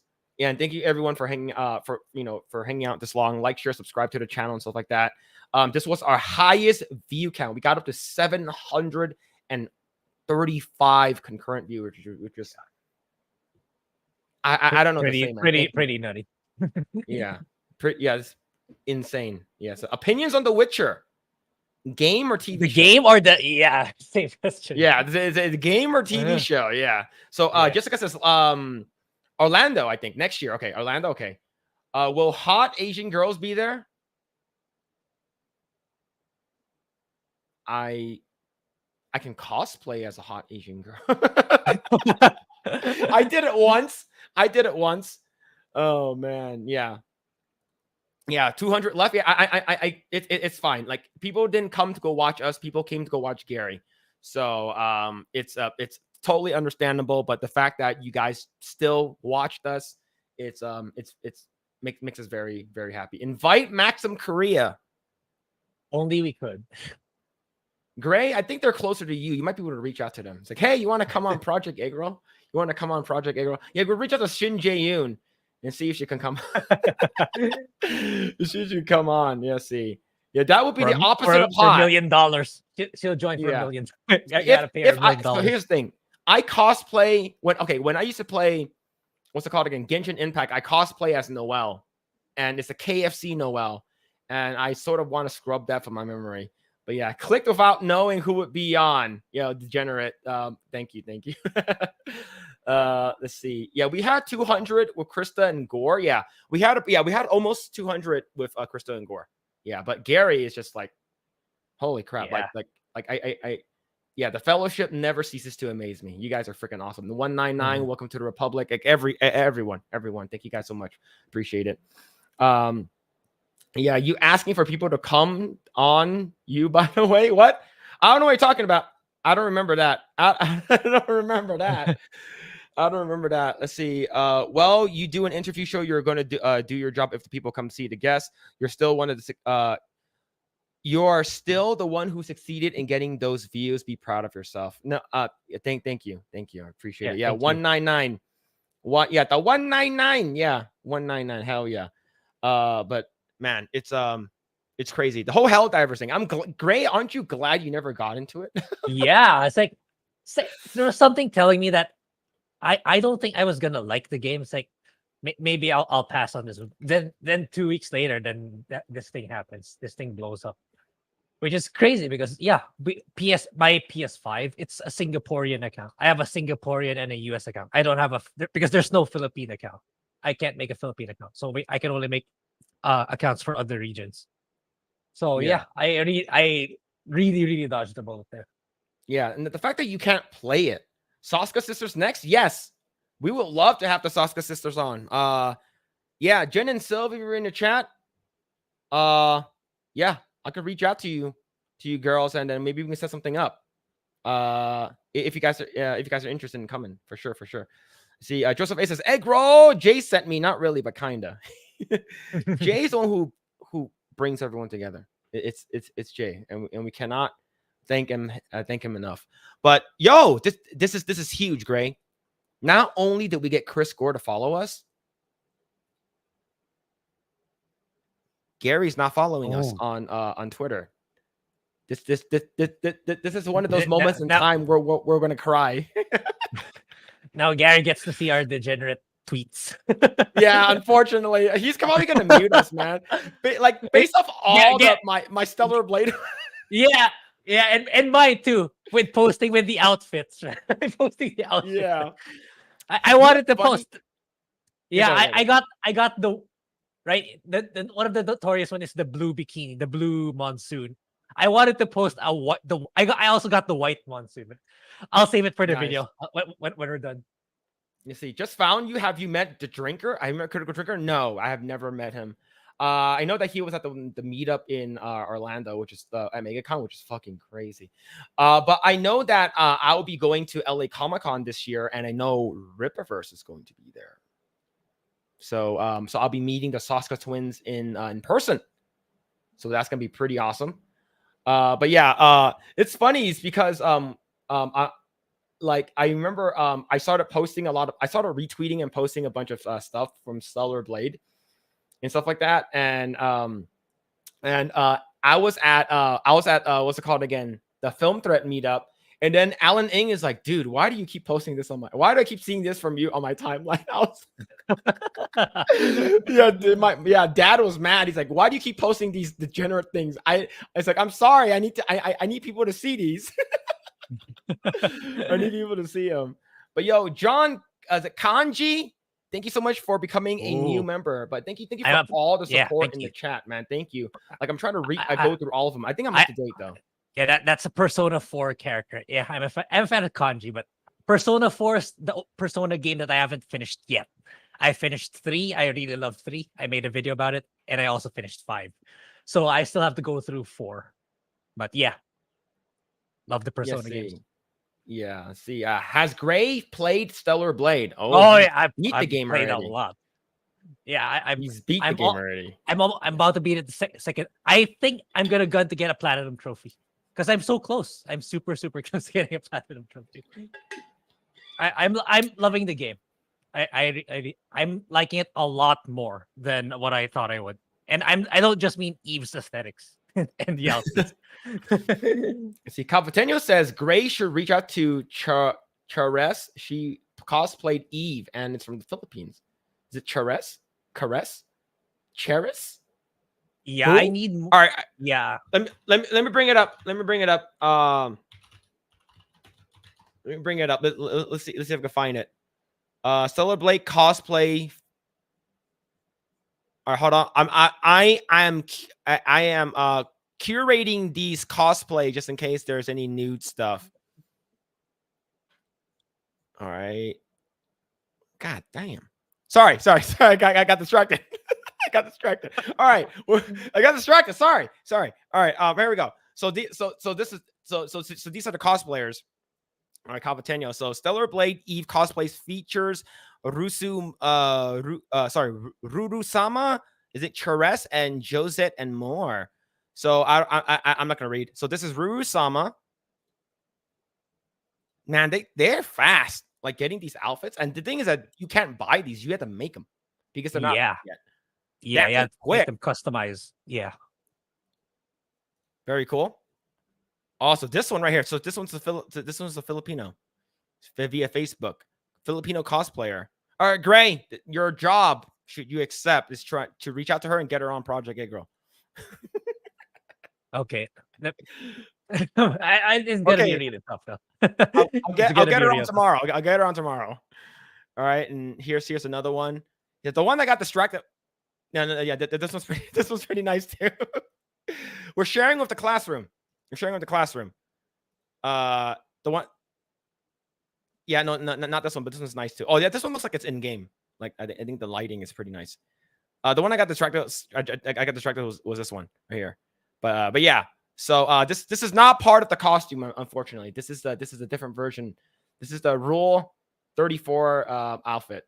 But yes, thank you guys for hanging out in the chat. I really appreciate it. Let's see. Drinker had a 1.5 million subscribers and let a dude with 23 subscribers interview him. Good dude. Really? We can. I'll reach out to him. He's not following us or anything like that, but like I'm not sure how to get in touch with him, but I can. But that guy with 23 subs could be his friend or something, like someone he already knows. So yeah, that's possible. that's possible. Yeah. The thing is that well, we are gonna get what's it called again? Disparu on in the future. In the future, we're gonna have to what's it called again? Schedule that. Let's see. Jay's Asian lost son when. Oh man. Let's see. Kanji is the best in my opinion. Is that true? Yeah, I haven't went that far to get to know a lot more of their backstories, but I'll get into it someday. Yeah, I'll get into Persona, but I'm hoping for the remake. I'm pretty sure they're gonna remake that one too. So Yeah. I'm waiting out on that as well. Let's see. Snapple says, speaking of finishing the game, can you update and down patch the game with New Game Plus? Yes, you can. Someone in my chat did it. Someone in my chat did it. And the thing is that you can down patch it because of the save data. It does not carry the over the version file. Does not carry it does not do that. But thank you so much everyone who's hanging out in the Rumble chat. Thank you. Yes. If you guys want to follow us at Rumble, go for it. Let's see. 38 seconds later. Yeah, I don't need that. Like, here's the thing. If you're really, really good at what you do, you can do it in like 10 seconds.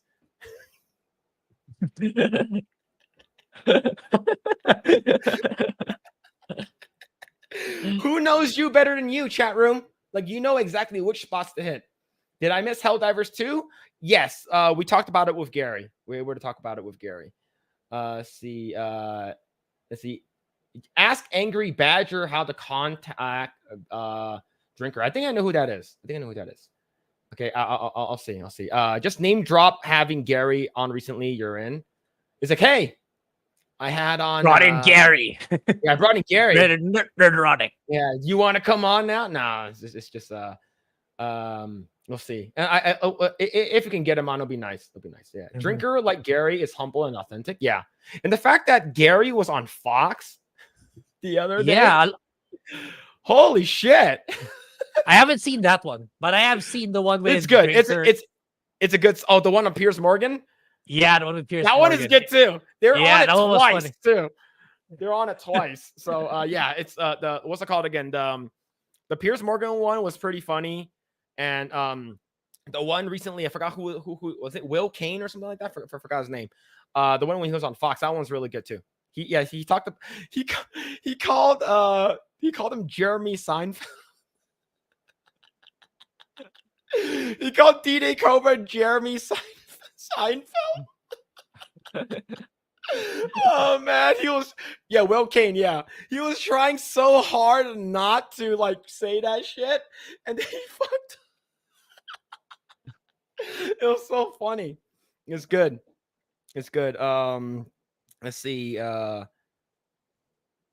timestamps of Helldivers 2 conversation. I think it was an hour and 12 minutes into the what's it called again? The live stream. Sir Black around that time. Around that time. Yeah. Around like a little bit after an hour. Let's see. Hopefully Disparu survives MILF Manor. Yeah, is that out right now? I didn't even know that it was renewed for season 2, man. Until I started watching Disparu. Yeah, episode 1 is out. People love the trash TV. Yeah, it has a new twist apparently. You want me or maybe not. You want me to say what Disparu said? The final twist in episode 1. It's like, yeah, it's even more degenerate. Or maybe less. Well, here's the thing though. Did you know that there was a TV show? I think it was on MTV like 10 years ago. It's like maybe even 12 years ago or more. That they're basically there's these guys. It's like a dating show, and these guys were like basically dating a girl. And then at the end of the show, and the thing is that they've done stuff like they kissed and they've done like I'm not sure if they've gone all the way to like doing like intercourse or whatever. But at the end of the season, is revealed that the person was a man the entire time, was a trans woman. And this was meant to be funny. This is like more than 10 years ago. Right? So here's the thing. You can make that show now. Right? Because that show will get canceled instantly. But yeah, Yeah, these trash TVs. Yeah, I will say, yeah, like the fact that these trash TVs is actually people are watching it. It's pretty funny. See, Warren B with the $5. Have you watched any Korean shows on Netflix? Two that I recommend is The Uncanny Counter and Parasite, the Grae. So, Grae, have you seen any? I have not, but maybe once I get the time, maybe I should start trying. Yeah, Korean shows. The Korean shows legit are good. ones. Yeah. So the ones I haven't seen those, the Uncanny Counter and the Parasite. I've seen Kingdom. That one's really good. Yeah. You still need to watch Grae. It's fucking good. That's 2 seasons. It's good. I watched the. I'm pretty sure I haven't watched the latest one, but I did watch it for a time, for like 1 season, I believe. Yeah. What do you think? Yeah, it's good. It's good. Yeah, I love Yeah. the setting. I should continue watching it actually. Yeah. So Kingdom is good. It's basically zombies in ancient feudal Korea. Korea, yeah. Yeah, it's good. No, and that's the one. That's the one in episode 2, right? Where the dude fed people dead body. Yeah. That one. Holy shit! Like, and that guy was like Japanese. That guy, I believe that's the guy from Japan, and he went over. He's like one of my favorite characters actually. Like, I should really like his character a lot. And also I watched All of Us Are Dead, which is a high school zombie, like a zombie outbreak that breaks out in parts of Korea, and it happens like you following a bunch of students. That one's really good. Vagabond's really good. I like that. I believe it's only 1 season though. Vagabond's really good. I did, and the thing, my wife tried to get me to watch a lot of the romantic comedies of her, like Crash Landing on You, and I believe there's also one with an autistic lawyer. Like, that one I heard's really good too. Like that one, that one's pretty good. But yo, thank you so much for the $5. So the Uncanny Counter and Parasite the Grae. Okay, I'll check that out. Check it out. Let's see. Joseph A says, to be fair, Disparu is struggling more with the crap show that is Velma than MILF Manor. Yeah, Velma's bad. We couldn't even finish it. Yeah, it's like it. I would have powered through it if there wasn't a Stellar Blade. They came out at the same time. So. Yeah, I had to choose Stellar Blade. Yeah, the Captain Cook. Yeah, Disparu has to watch both of them at the same time and make videos. That's that's insane. Kohauser with the $5 Canadian space bucks. It says, hey, Phil and Grae, why are you not playing Galactic Contention? Far superior than Helldivers. It's what Battlefront should have been. Clones everywhere. Really? I don't even know what that is. Grae, you know what that is? No. Yeah, I'll check it out. Let's see. Yeah, the show came out in 02 and 03. Yeah, man. Just JK. Aftershot at Love with Tila Tequila. Grae, you know what Tila Tequila is? I might.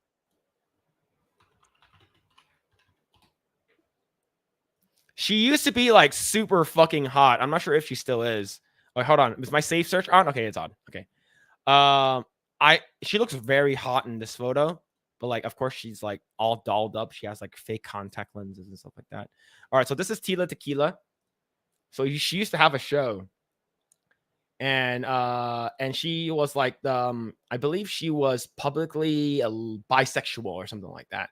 Like, she was everywhere, and then now she's nowhere. Like, she basically popped up on these like reality TV shows and stuff like that. It's sort of like people like Jersey Shore. It's like, who the fuck are those guys? You know, right? And like, who the fuck is Snooki and shit like that? Like, I don't even fucking know. But yeah, Tila Tequila. She was hot back in the day. Yeah, Uncanny Counter is great. All right, I'll check it out. Yeah, Kingdom and Physical 100. Yeah, Physical 100 is pretty good too, but that one's more like a reality. You see, Denny Tate says they just settled the lawsuit recently in the trans woman game show. They had the top surgery, but not bottom surgery. Oh man, sucks. Imagine you're going in for some clam and then you get sausage. Oh, that's awful. That is awful. Saw Kingdom, great show. All of Us Are Dead is good too. Zombies in High School, yeah, that one's good.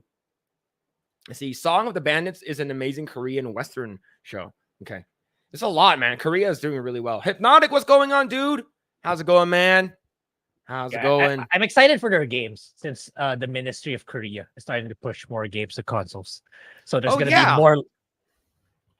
You posted that, right? Ministry of Korea. Yeah, I want to bring it yeah. up. Oh yeah, Ministry yeah. Yeah, I should have put it in the topics actually. Now that you mentioned Ministry of Korea Gaming. Is it how recent was this? 3 days ago. it. Okay. Yeah, very, very recent. Okay, so this comes to us from, I think it's called Benzinga or something like that, but this is from Microsoft. So I do want to touch base on this. So South Korea's Ministry of Culture, Sports, and Tourism aims to bolster the country's console gaming sector by 2028, aiming to diversify its gaming industry away from heavy reliance on mobile and online platforms. I think this is a smart move based off of Stellar Blade's basically Not only how that, much copies does Stellar Blade sell? You're right. It's like it's a lot. over a million, right? Along with Oh. Lies of P. I think Lies of P. Oh did yeah, that's really also well. Korean. Yeah. You're right. Yeah. So I want to see more of those. More of those games. And here's the thing. According to Asmongold, who's played both Stellar Blade and Lies of P, he said that the gameplay for Stellar Blade and story is better. But he said that. But he said that he said that Lies of P is really fucking good though. But he said Stellar Blade, so far what he's played is better. Yeah, I really like the gameplay of Stellar Blade. And I don't mean just keep on changing the nano suits, but just the combat. The combat. Because I'm so into I took a leave for May 2 and 3 to go through Stellar Blade. I feel like I still haven't played enough. Even though I'm about to finish my second playthrough. It's super fun. Super fun to play. And I maybe I'm so biased with Nier Automata because clearly the soundtrack and the story was inspired by Nier Automata, but it's not even close. That's the Achilles heel of Stellar Blade, in my opinion. It's like the stories for me, it's kind of weak. It's weak and convoluted compared to Nier Automata. But I can see the inspiration came from the game. Yeah. Let's see. Currently, consoles constitute 28% of the global gaming market. Yet South Korea shares its mere 1.5, significantly lagging behind North America and Europe, where 40% of the players opt for consoles. Now, here's the thing. I think this is absolutely 100%. Like, how long has GTA 5 been like freaking done? How long has it been out for? Yeah, during the time of the PS3. And the thing is with GTA for the newer generations, for like Gen Z, like for them, it's so normal that GTA is such a live service game when in fact there were so many games before it that came out consecutively. So they're not, it's like to them, it's not a surprise that GTA 6 is finally coming out after an insane amount of time compared to like GTA 4, San Andreas, Vice City. Those came out like consecutively every couple of years. So it's for them it's not normal for them anymore because they came out at a time when GTA 5 was so popular already. Yeah. See, despite the South Korea in its fourth largest gaming market globally, with players spending a substantial 22 trillion won, which is $16 billion on video games, and holy shit, that's insane. Yeah, to achieve its goal, the ministry plans to support local developers. Hell yes, I would love to see more good video games. In collaborating with major console manufacturers such as Microsoft, Sony, and Nintendo to create new titles over the next 5 years. This is awesome. Like I would love to see more stuff coming out from Korea, like Nikkei and what's it called again? Nikkei and Stellar Blade. Oh man, the trans person committed. Oh, that sucks. So the person that was in that show took their own life. Yeah. Unfortunate. Mm-hmm. Unfortunate. Let's see. Yeah, Tila Tequila, my friend on was my friend on MySpace. So here's the thing. I was looking a lot of I looked up a lot of videos on Tila Tequila growing up, and yeah, that's all. I'm gonna leave there. Eliza P is on sale right now. Really? Is it on PC? Yeah, it's if you really want to save money, it's on Game Pass. Okay. Oh, that means I need to subscribe to Game Pass. If you're gonna if 1 month is enough for you to go through the game, and then it's better than buying the game, right? Yeah. Let's see. I play on consoles because I'm broke. Well, here's the thing, though. A lot of people say that building a gaming PC is expensive. Yeah, you don't. Okay, yeah, go ahead. You can go first. Then I'll say mine. Yeah. So, in my opinion, I built my wife's computer for her, and we have a 3070 or 3060. I forgot already. And I believe the total cost came out to be. And the thing is that I bought the fucking graphics card at a premium when it was super inflated, right? I bought it at the height of COVID, so it was really, really expensive. And the graphics card was supposed to be like $350. I bought it for like $7, so it's like double the price. And like the good thing about it is because you can swap out stuff. Like you can if your motherboard is still like good enough, you can swap out to a different processor, a different GPU. If your soundboard breaks, you can swap that out. Like the fact that you can upgrade is what makes it really nice. And I think it's worth it. But it's like, do you need like the latest and greatest 4090 though? Like you can get something from like the 2000 series, like the 2060 will still be really good for what you're needing it for. But go ahead, Grae. What are you gonna say? Yeah, I was apart from that, right? You don't need the high. Right now, I'm rocking a 2070, so I'm not even at the 3K series, and it's working just fine. And also, PC is cheaper when it comes to game sales compared to your console counterparts. So in the long run, when buying more games, you actually, it's like you're gonna recoup the cost of console versus console because games are more expensive on the console. Not to mention, at least for PC, it's like it's always gonna be there compared to let's say like, oh, you're gonna upgrade a console, so you might shelve your old console and your old game, so you have to take them out again if you need it, and stuff that you don't need to think about when you're on PC. So I'm kind of leaning more towards PC now, actually. Now that I think about it, more than console. Yeah. And the thing is, like, how much is the PS5? It's still $500. Yeah, right? around that range. So you can get a motherboard for like a decent motherboard. You know, like you don't need all the bells and whistles and shit like that. You can get a decent one for like under $3 for sure. Like, and that's like a pretty good one already. You get one for probably like $2, and then your tower, depending on what kind of tower you're getting, like that could be anywhere from 150 or like anywhere from 80 to like 150, depending on like what you want. And then your processor is like $300, depending on if you're getting an i5 or i7 or what kind of like overclocking crap. And then you don't need like a crazy GPU as of right now. Like all you need is that you can upgrade it. The fact that it's like, okay, I'm going to save money and then I can upgrade it. See, someone says, yeah, building a PC super expensive, but I have a 4090. Yeah. Of course it's expensive. You have like freaking the RTX 4090, right? So you can build a PC that is equivalent to performance of a console for about $600 to $800, more than a console, but not much more, and it lasts longer and cheaper. And you can upgrade RAM, right? Like for me, I started my PC that I have right now. I started out with 16 gigs. I'm at 64 right now. So like the upgradability and the modularity is worth it down in the long run, in my opinion. Let's see. I stopped being console a decade ago. I never went back. Yeah. But here's the thing. If buff, attractive, sweaty, rippling, bulging biceps Henry Cavill, if he I know he has the money to do it, but if he says his PC master race, it is, man. It is. Mm-hmm. But like for people who are sort of nervous about building a PC, it's not that difficult. The only time that is actually really it's sort of nerve-wracking is the wiring.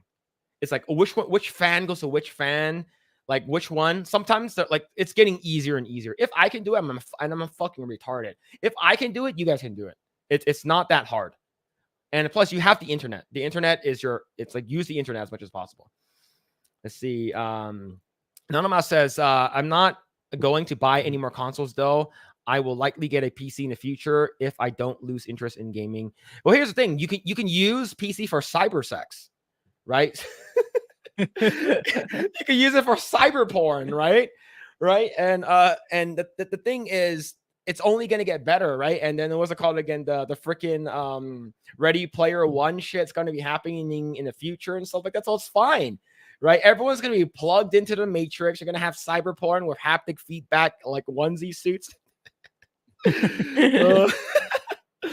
Let's see. A CPU will last for 5 years. You don't need to upgrade the GPU more than every generation. It's cheaper in the long run. Yeah, absolutely, absolutely. All right, let's go ahead and talk about some weird shit. And we didn't get to talk about this last week, but we're going to talk about this now.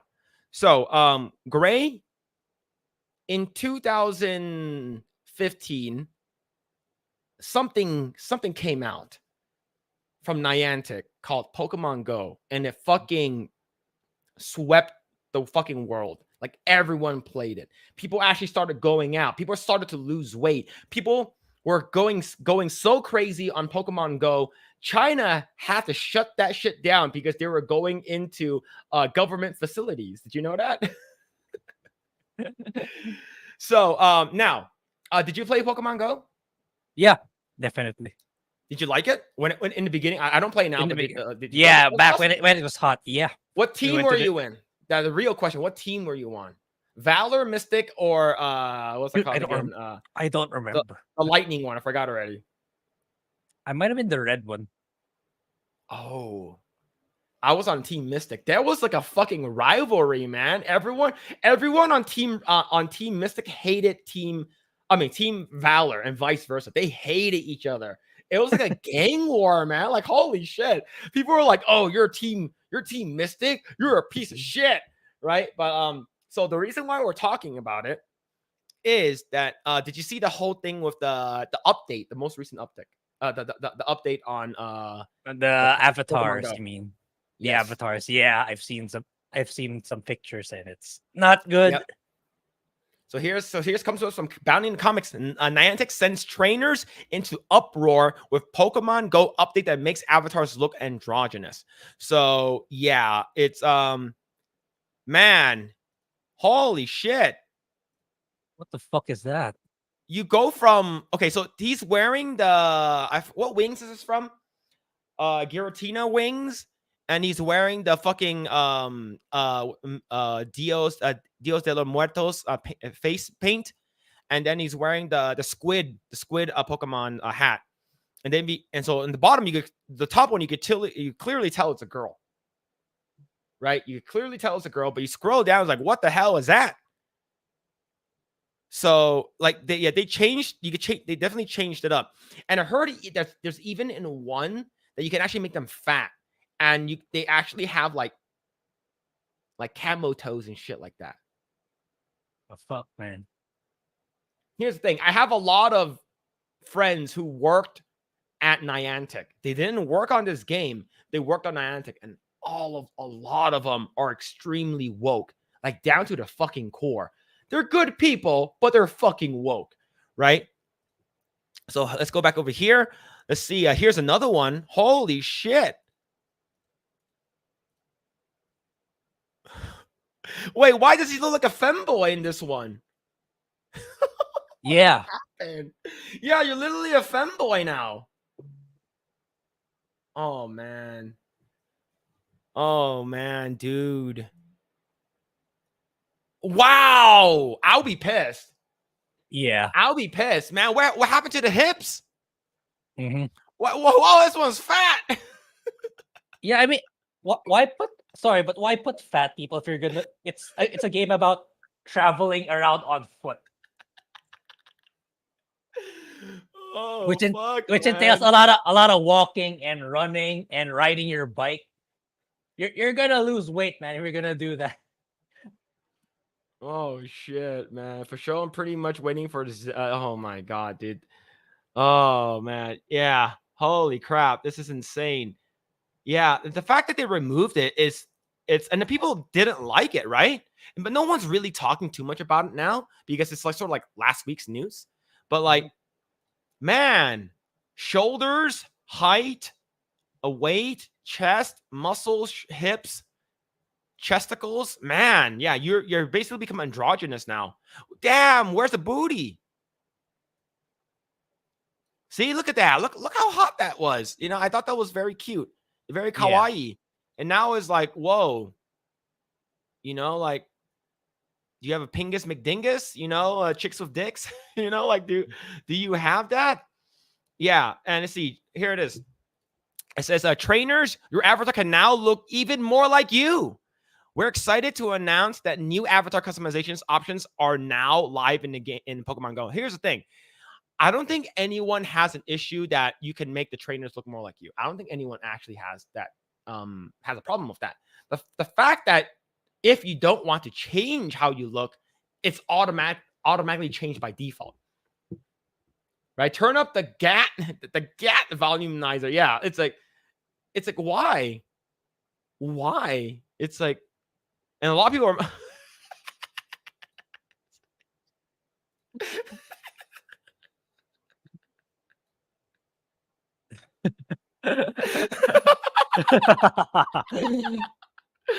oh man, oh shit, boys, there it is. Look, this, like, all, like, the dark dude, you ain't fooling no one, man. You ain't fooling the dark dude on the right and the tall dude on the left. Both have 5 o'clock shadows. Like, all of them have I'm pretty sure the reason why they have the choker is to hide their Adam's apple. Oh man, yeah, stunning and brave, yeah. Oh fuck, man, yeah. If Niantic isn't dead, is dead now. Oh my god, this is such a travesty. Look at what this person said right over here. If you want context on how terrible this change was, look at this update Pokemon Go did to avatars in the game. I hate to be like, laugh out loud, it looks like AI art, but it's pretty much horrendous. Pokemon Go, please reverse it. Yeah, everyone is hating it. Man, yeah, they even changed the skin color too. Yeah. And the hairstyle they changed. No more ponytails, I guess, because ponytails are sexist. And looks like the shoes are bigger. They make the shoes bigger, man. Look, they lowered the waistline, so it's not that high anymore. Yeah, this is awful. This is, holy crap. See, here's the thing. Here, there hasn't been a Japanese IP that has undergone more westernization than Pokemon. Literally, one of the worst appealing things in Pokemon, besides the Pokemon themselves, in the anime stylized trainers. Oh my god! Look at these. Like, this is clearly a girl, and this is like a man now. And his Grum's Pokemon Go avatar changes are pissing off all real women who got their trainers destroyed by unnecessary DEI changes. This wasn't to appeal to women. It already appealed to women. DEI ESG initiatives ruin games that will cost Pokemon Go app millions. Yeah, and this game made a shit ton of money too. Whoa! The ass is gone! Like, yeah, this is totally like a female figure on the left, and then this is like this is like saggy butts that no one works on. This is like perky, petite, tight abs, but oh man, no butt, no waist, no hips. Yep, and a Chad jaw. Yeah, it also made the jaw bigger too. So, Grae, are you gonna go back to play this game? Nah, no way. Yeah, but here, do you want to hear that? There's actually new news though. There's actually new news. Did you know that there are layoffs at Pokemon and Niantic now? Oh.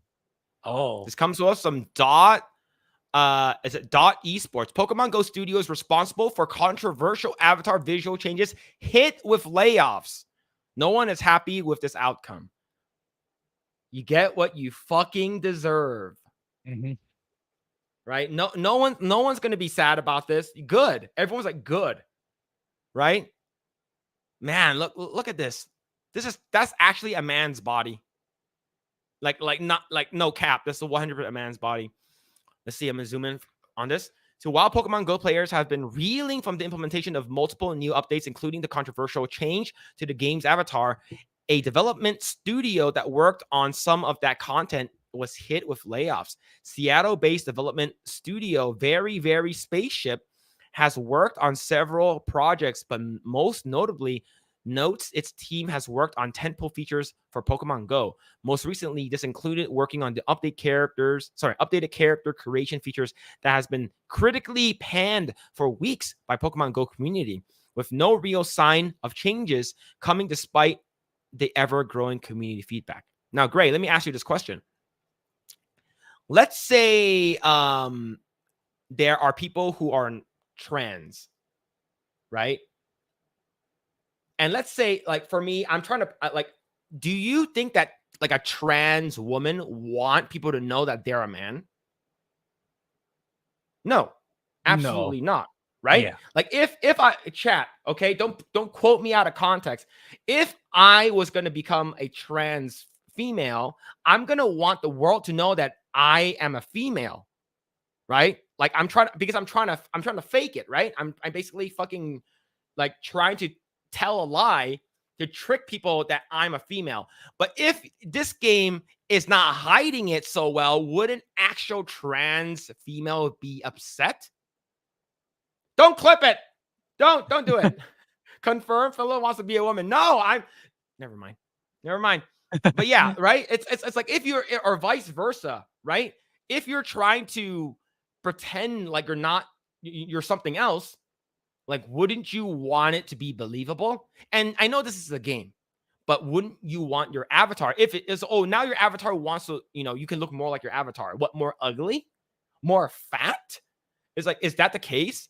I don't know. But yeah, it's so stupid. Let's see. An undisclosed number of very, very spaceship workers were laid off May 1st, as reported by game developer. This round of cuts reportedly included producers, recruiters, and artists, with a few publicly confirming their departure. Among those laid off was 3D character artist Kelsey Martin, who was listed as the lead for Pokemon Go character update. Oh, nice. Oh, it sucks for you, man. It sucks for you. Rip Bozo, rest in piss. You won't be missed. But yeah, he did concepts, planning, modeling, and more for the new features and models. In his exit post, Martin focused on the positives of the team's work that made Pokemon Go more inclusive. Here's the thing. Pokemon has always been extremely inclusive. Yeah, from precisely. the get-go. Yep. Oh, man. Let's see. Reed Larson with the 10 memberships, gifted membership. Holy shit, man. You guys are too generous tonight. Thank you. Holy crap. You guys are crazy. But thank you. It's crazy that there's still 300 of you guys hanging out, watching us. That's still a good number. Yeah, that's still a huge number. Yeah, that's still big. Yeah, so Gary already left. Yeah, so side note, if you guys are on YouTube, please do enable that you can receive a membership. So if someone does like gift the memberships, like Ree Larson, or earlier when we got what's it called again? Cerberus, that the gifted, holy crap, 20 memberships. Like, hopefully you guys were able to get some. And I also did add a new emote. It should be a skull that basically says holy. So you guys can use it whenever we see some big titties on the screen, because we will be seeing more big titties on the screen. But yeah, let's see. Yeah, after 4 orbits around the sun, my time at very, very spaceship has come to an end, Martin said on LinkedIn. I am very proud of the work we did on Pokemon Go's character creator to add features to make it more inclusive and expressive for players. But now it's time for me for my next adventure. Very Spaceship has yet to publicly announce these cuts. This adds to the brutal growing total gaming layoffs of 2024. Yeah, there's a lot of layoffs this year. A ton of layoffs. See, it's unclear what caused them, though it was unlikely the team's work on Pokemon Go's avatar update was the direct culprit. Even the Pokemon Go community, which has been very vocal about its dislike of the new avatars, is expressing sympathy for those let go. No, you will get no sympathy from me. Absolutely not. Yep. Like if you're adding new content to the game, that's fine. Do not change the old content. I think like, oh, we're putting this huge patch update. We're not going to change. We're not going to censor the game. We're not going to change how the game looks, but we're just adding more features so you can customize your character. That's what they should have done. So this is a big Niantic L for going with, what's it called again? This company's very, very spaceship. But Grae, how do you feel about this, man? Yeah, it's like, hopefully Niantic learns and reverses from their mistake. And yeah, stop listening to these woke freaks. It's just gonna cost you money. Like, I mean, Larry Fink is starting to reach the headlines for like losing money because of ESG. So I only hope in the coming years it continues down until the guy finally just gives up on it, gives up his forced behaviors campaign, and so that we can finally have our entertainment back, whether it's video games or TV shows or movies. He's the mastermind of everything. So yeah, we can only keep pushing. Yeah, it's I haven't played Pokemon Go since 2019. Yeah, I haven't played since yeah, it became popular. Yeah. Yeah, it's definitely sad. What's this right here? Lost Tales says check the pin post at the top of the chat for merch made by Eggroll's personal sweatshop workers. Use code Asian at checkout. Yeah, basically, if the design is wrong, I go down there and give him I give him a lashing. But so Grae, what is your favorite outfit so far in Stellar Blade? Like you have most of them already, if not I have all most of them. I'm missing 4, including New Game Plus. There's a total of like 74 of them. That's a lot. I actually like the new colors. Like I prefer like the white monsoon more than the blue one. I know the blue one's very popular because it's the first one people get. But the white one's looking good. The white monsoon. Next is I'm debating if I like the black one or the red one more for the 49 cans. It's like sometimes I like the black one, sometimes I like the red one too. So they're both okay, I suppose. Same outfit. What else do I like? I am not a fan. Yeah, I see the chat. Yeah, that's kind of actually a spoiler for Phil. I don't like that suit. That particular suit is actually a spoiler for you. I think it's okay, but it's there are other. I like Eve's suits better compared to hers. But yeah, it's probably gonna be the common answer. It's the monsoon and the cans. Those are my top 2 picks. Okay. Now, so the reason why we're talking about a little bit about Stellar Blade is because I was able to get the patched version of the game. I was able to down patch it. So we got the uncensored bunny outfit, the holiday rabbit suit. So, chat, if you guys don't know, I'm a big people call me a gooner because I posted up a video last week of me playing Stellar Blade, and it garnered over 5.1 million views, which is fucking insane. Yeah. Right? Because when Crystal was here last weekend, I think it was at 1 million or 2. Yeah. Right? So the thing is that like me going I'll play this video.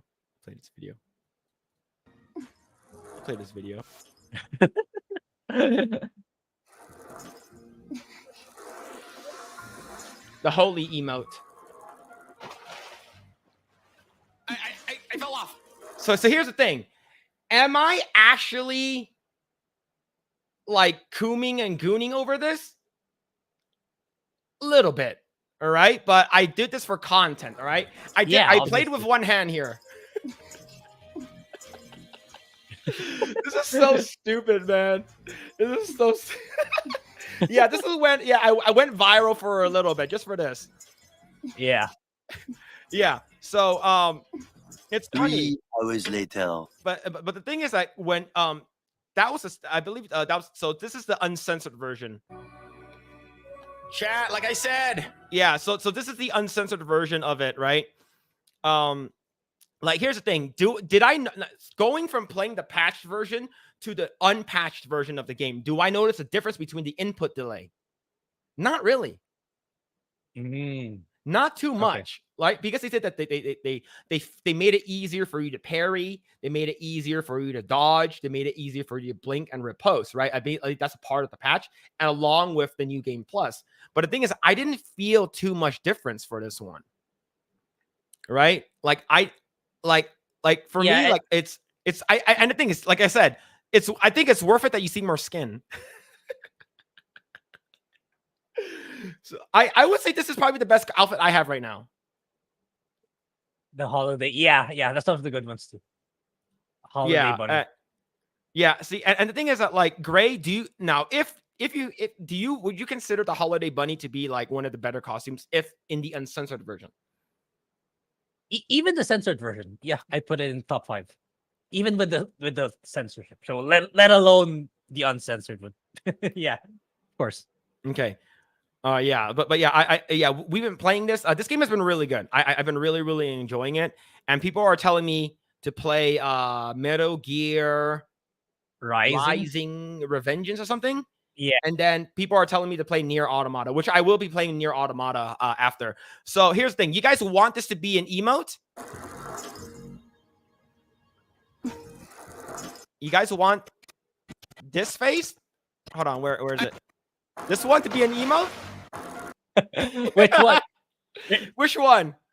Which one? That one or this one? Why not both? You can have both. Oh man, but yeah, yes. Okay. Yeah, I think it can replace the skeleton. Yeah, I don't mind replacing the skeleton with this one. All right, this one. So yeah. Okay, number one. Okay, I'll make a poll. Hold on. Can I poll with my phone? Hold on. Grae, do you have the YouTube up? Can you poll it? How do I do it again for YouTube? There should be like a button, and then like a plus, and then there should be like a poll. Yeah, poll it in YouTube chat. Okay. Okay, there we go. So this is okay. Listen, number one is this one. Number one is this one, and number two is this one. Okay, you guys decide, and we'll replace the skeleton one for now, and we'll replace it. Okay, yes, go ahead and pull it in the chat. Okay, number one or number two, YouTube chat. Number one or number two. We have 300 people still here. Number one or number two. Okay, let's see. While you guys are doing that, let's go ahead and read some comments. Let's see. Phil, you need to monetize your X account. Please tell me you monetize it. No, I have not. I asked Jay whether or not it's a good idea to monetize. So here's the thing. I want to monetize our Project Eggroll one, right? So we're verified, and we can actually DM people who are verified, right? So let's say if like they're verified and we want to email them or DM them, it says you need to be verified, and the only way that you can actually DM each other is if they follow you back. So as of right now, no. The Project Eggroll one is having issues is because we signed up Project Eggroll's Twitter account with the Gmail. And it's asking us for like an actual like Twitter like login, and we don't have that. So I probably need to contact a customer support. I might do it. And the reason why Jay said that it's worth it is because given on how much we post, you will get more traction and you will get some monetarily like some money back, right? And it might pay for itself. So we'll see. Let's see. You can just slide on that rope to infinity. Yeah, true. Mm-hmm. True. Denki needs to meme that. Yeah, he does. Let's see, the uncensored version looks like One Piece swimsuit. There was no reason to change it. Yeah, and the thing is that someone said that it was actually an actual costume, right? If I actually go to my actual post, I got to be careful with this post is because someone posted an N not safe for work one near the bottom, so I got to make sure. Here it is. God damn. This is safe. It is safe. Here it is. All right. There we go. So this one right over here. One of the most popular costume in Stellar Blade is the Holiday Rabbit. I did a quick research and it was real. It's called Virgin Killer.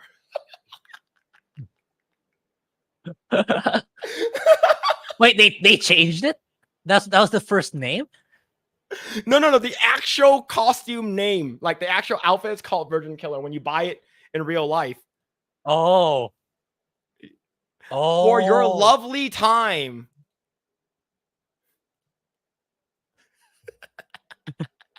Yeah, why? No way. If No it's way. a real, if it's a Killer. costume in real life. No way. All right. We'll give the chat another minute, and then we can close the poll. So there's 32 people who voted so far. For you 300 people who vote who are still here, if you guys want to vote, go for it. There's a poll now. So now they're sure and confirmed it was nerfed. Yeah, definitely nerfed. Yeah, for me, it's one of the easier ones to get to. You just need to kill the corruptor in the wasteland, and it's up. Yeah, it's super easy.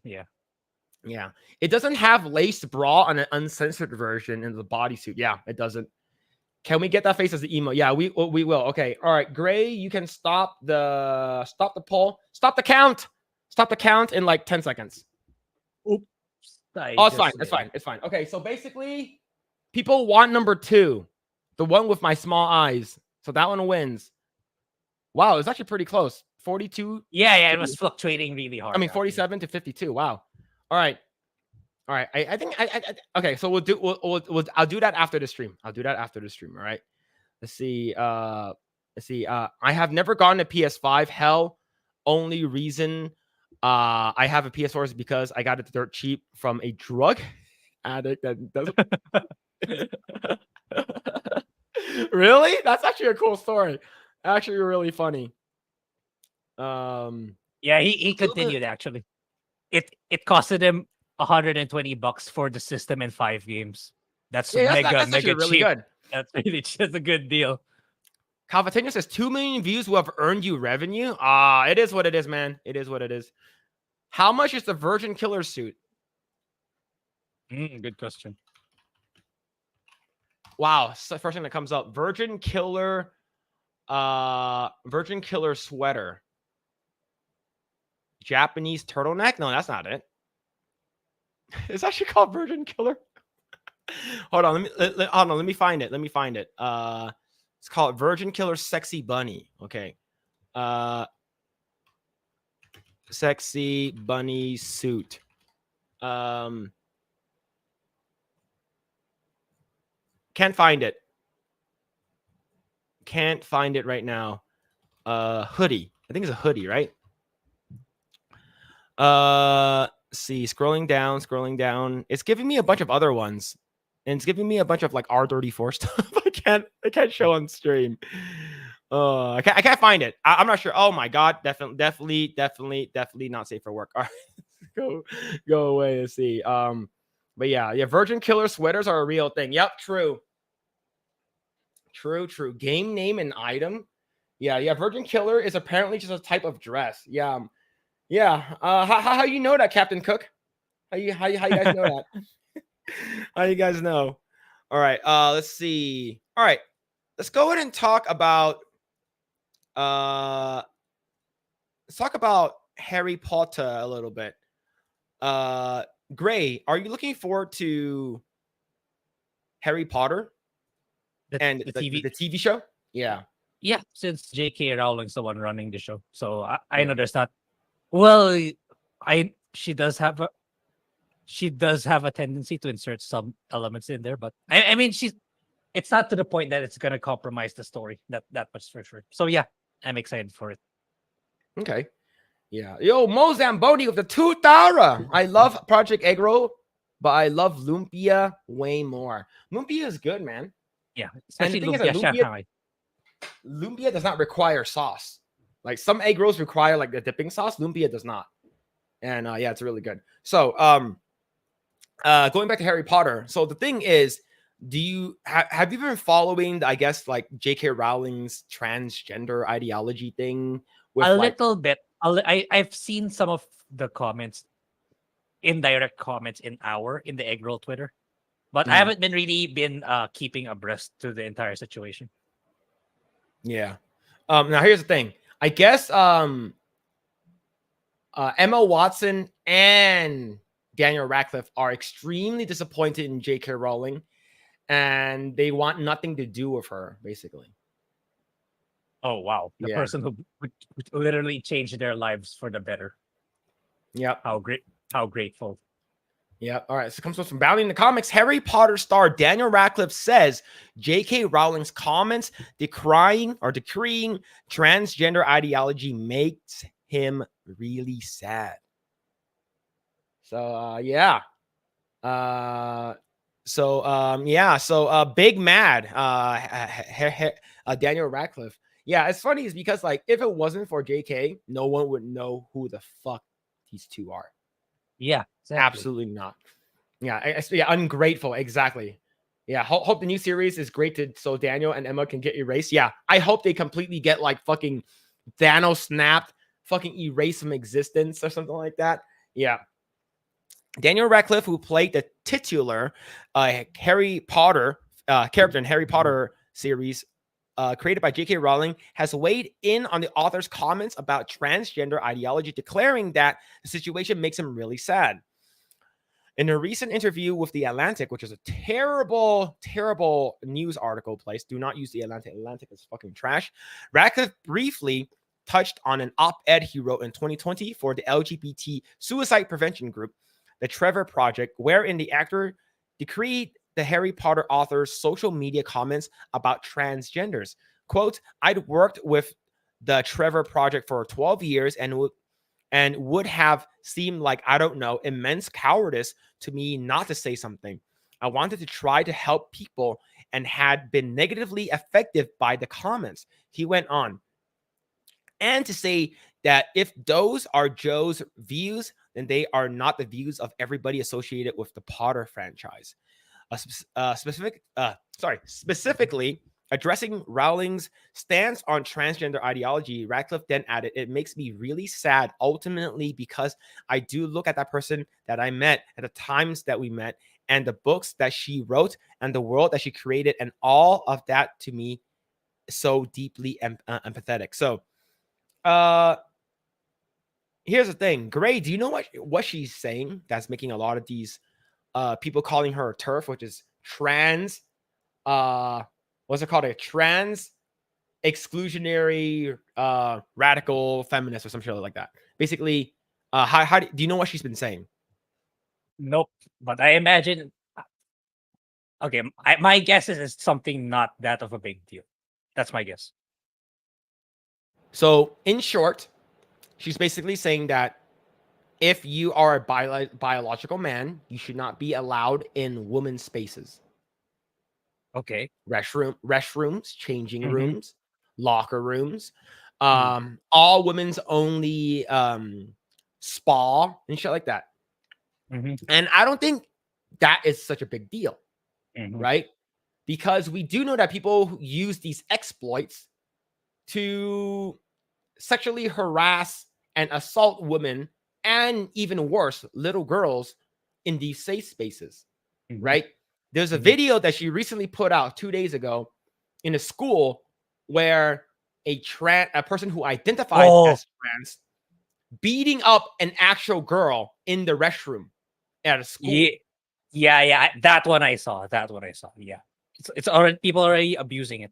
So yeah, proves their point. People are basically, they're abusing the system. They're fucking exploiting it, and you can't say anything about it, right? Because if you do, then you are a transphobe, which is fucking retarded, right? And the thing is that like we said before, we don't agree with everything that J.K. Rowling says. Not at all, right? She's a hardcore feminist, fourth wave feminist, probably.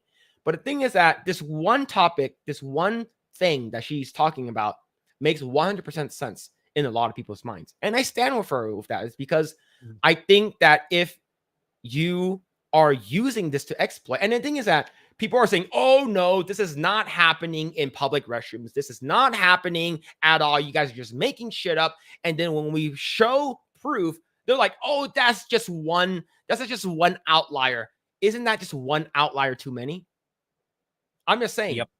Yep. Right? Like when people say that, oh, if removing guns from the world can save one life, that's worth it. Well, here I agree with this, right? It's just like who. It's not just one. It's happening. If it's happening once, it's happening everywhere, right? And the thing is, this is just the stuff that we're seeing on social media. Like it's crazy. You have people who have like a sound mind saying this, and then it's like, no, oh, actually, you're actually disparaging a lot of trans people, and people just want to get rid of her. People want her out. They want her gone, right? And it's crazy. All right, let's continue. Let's see. Here it is. He would then declare that there is a version of Are These Three Kids Ungrateful Brats that people have always wanted to write, and they were finally able to. So good for them, I guess. Further adding Rowling, obviously Harry Potter would not have happened without her. So nothing in my life will have probably happened in the way without that person. So he is like knowing that where he came from. He's not saying that fuck you and stuff like that, because I think Emma Watson is saying that. I'm pretty sure there's a quote somewhere that Emma Watson probably said something, but she's saying that she's disappointed, right? But the thing is, what's the actual dictionary word for feminist, right? I want to actually Google that shit. Feminism definition.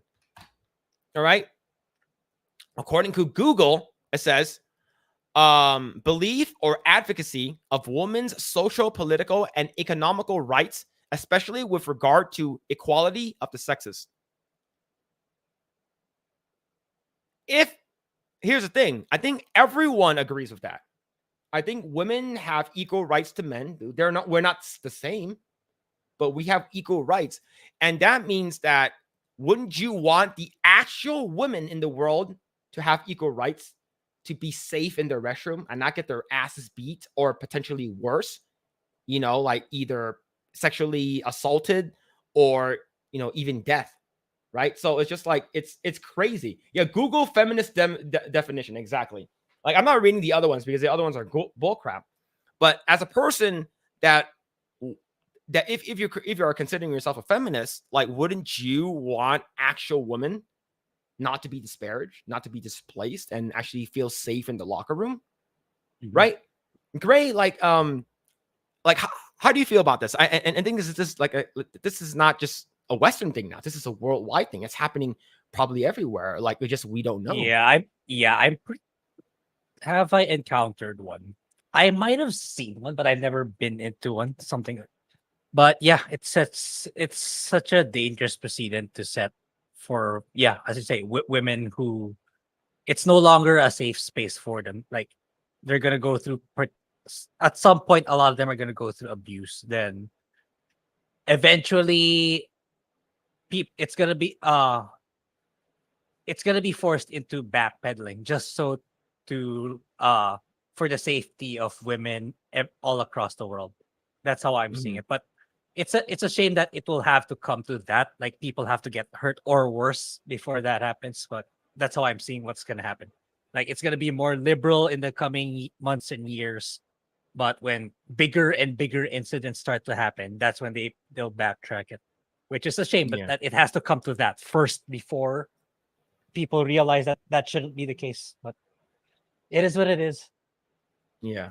Captain Cook says that didn't the definition of feminism get changed after Dave Chappelle said that he was a feminist? I'm pretty sure it did. I'm pretty sure that it was on his Netflix special. Yeah. Did you miss Gary? Yeah. He was on the first hour and a half. He was on first hour. Mark Gregory. He was first hour and a half. He was there. But yeah. Velma is 1.6 on IMDb. That is amazing. But yeah. Let's see.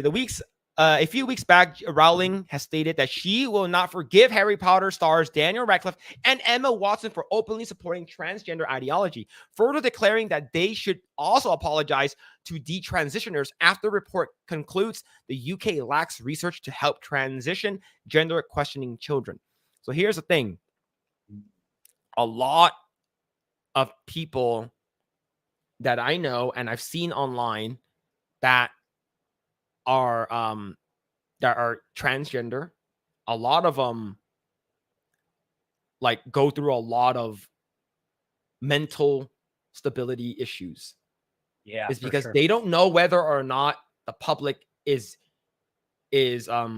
viewing them for who they want to be, right? And that's the reason why Tumblr and like YouTube, TikTok, Facebook, Instagram, it's like, hey, here's my 400 days of being a trans person, and if Dylan Mulvaney got 0 likes, he wouldn't have fucking done it.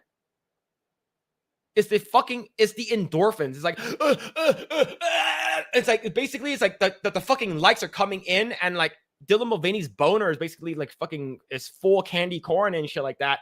And that's what gets them high, right? They're getting high. They're getting the fucking internet endorphins that's fucking making them so fucking crazy and thinking that this is okay for me to do this. It's okay for me to do this, right? And then all of a sudden, no one talks about them anymore. No one cares about them anymore. And then when they go to 7-Eleven and it says, calm down, man. It's like, it's ma'am. It's like they have to get like fucking, they need like people to define them. They need people to agree with them, to acknowledge their existence, that they are officially trans, right? No one fucking cares that you're trans. No one fucking cares. Actually, no one actually does. The only person that cares is you, and how you work with it in your actual life. Like how what you do with your actual, transgenderism is up to you, right? It's not up to us to fucking dictate, oh, my friend says that I look pretty today, so that means that, it's your friends are lying to you. Okay? And a lot of them, unfortunately, unalive themselves. A lot of them do. And if you are pro-life in any way, wouldn't you want them to be alive? And it's not just them. These doctors, they're fucking what's it called again? They're fucking what's the thing they take? It's their fucking pledge to keep people alive. There's an actual word for it, right? They take a fucking pledge to keep people alive, right? And if these doctors are actually the ones who are injecting HRT, who are fucking top surgery, bottom surgery, all that shit, like if they're doing it, they are actually pushing these people who are delusional to take their own lives. The oath, yes, to do no harm. I forgot what it's called. Doctor's oath. I'm gonna Google it right now. Yeah, it starts with the letter Hippocratic oath. There it is. Yeah. It's their fucking Hippocratic oath to keep people alive. And if you are injecting them, you're cutting off their fucking tits and penises and balls and have a fucking inside vagina and a bonus hole. And then these people feel like, oh, I still don't feel like a woman. I still don't feel like a man. And then they unalive themselves. It's also the doctor's fucking fault. It's fucking, it's fucking insane. And that's the reason why I think thank you, chat. That's the reason why, like, when you see these doctors who are, they're doing it is because Big Pharma is funding all these shit. They're getting so much fucking money from the government. It's insane. Right. And it's like for me, like I don't need to validate that you're trans. Like that if you don't, I don't need to call, I don't need to say, hey, hey, if you want me to call you whatever, I'll call you whatever. But the thing is that if you're like, oh, you're forcing me to do it, it's like, fuck that. Fuck it. I'm not doing that shit. Yeah, self-deletion rates actually increased in the last few years. I wonder why. I wonder why. And there are a lot of what's it called again? Safe havens. They're actually safe havens, and these states that are basically helping people. Hey, if you want to come over here and transition your kids, go for it. Right? There was this case in Texas or some shit like that, where a dad was like, no, I don't want my son is not trans, and then, or daughter or whatever. And then the wife fucking, I believe they get a divorce, and then she goes to California and then started like dressing the kid as a girl and shit. Like it's fucking crazy. Like for me, I'm more libertarian, but when it comes to this, it's like, wouldn't you want this to not happen anymore? Like we were just talking about that TV show 20 years ago. Being trans would have been a joke. It would be, oh, well, let's make a funny TV show out of it. Now it's like, oh, you can't do that anymore. It's insane. It's absolutely insane. Let's see, Yeah, yeah, go this ahead. reminds me of like during the time when there was the power struggle between Piltz and Iger. Wasn't there a video on X for where a particular former a woman who wanted to detransition back couldn't because of the condition she was in. There was Yes. a video. There was a video. There was a girl. She was on a bus. She was on a bus. Yeah. She was She recording called- it, right? Yeah. I'm trying to get that video again, but I can't find it. But anyway, yeah, it's like that was such a powerful video, in my opinion, which reminds me of this article we're talking about right now. Yeah. See, among some of the key findings, Dr. Cass concluded that the clinicians are unable to determine with any certainty which children and young people will go on to have enduring trans identity, noting that for most young people, a medical pathway will not be best way to manage their gender related distress. There's no simple explanation for this increase of numbers of predominantly young people and young adults who have a trans or gender diverse identity. The report found agreeing that this phenomenon is a result of complex interplay between biological, psychological, and social factors. And we're basically talking about a doctor basically calling it out. Right? There's a damning 400-page report conducted by pediatric disability doctor Hilary Cass found that medical interventions and in gender medicine field lacked both research and evidence to treat gender questioning youth. Exactly. And here's the thing. If they want to do it as an adult, let them do it as an adult. They're grown ass people. Right?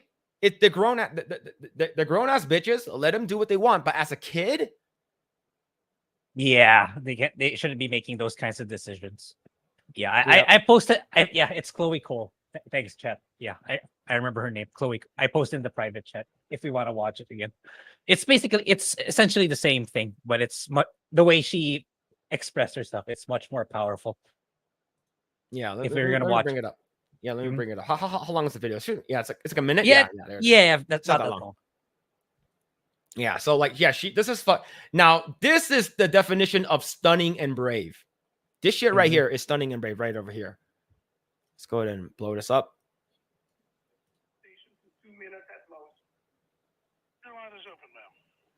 Good morning.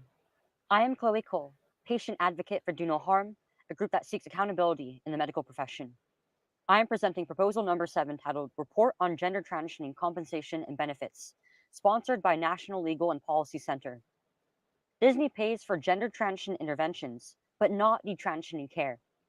Therefore, the company discriminates based on gender identity under EEOC regulations. I speak from personal experience as someone who was deceived and physically harmed at a young age by gender ideology, validated by the medical industry and pushed to the masses by corporations like Disney. Influenced by modern media and social networks, I began a transition to male at age 12. By age 16, after practitioners I trusted encouraged me to take puberty blockers and get a double mastectomy, I tried to come back to reality, but it was too late. My body has been irreversibly damaged, and years later, my chest is still in bandages. My doctors have abandoned me. You doctors look and shrug. As a result, I am suing those professionals who steered me into taking these destructive steps that have permanently scarred me. But Disney, in arrogance, has responded to our proposal by stating that I am only trying to generate attention for a limited agenda. Mr. Iger, Disney, under your watch, is pushing the limited agenda of gender ideology.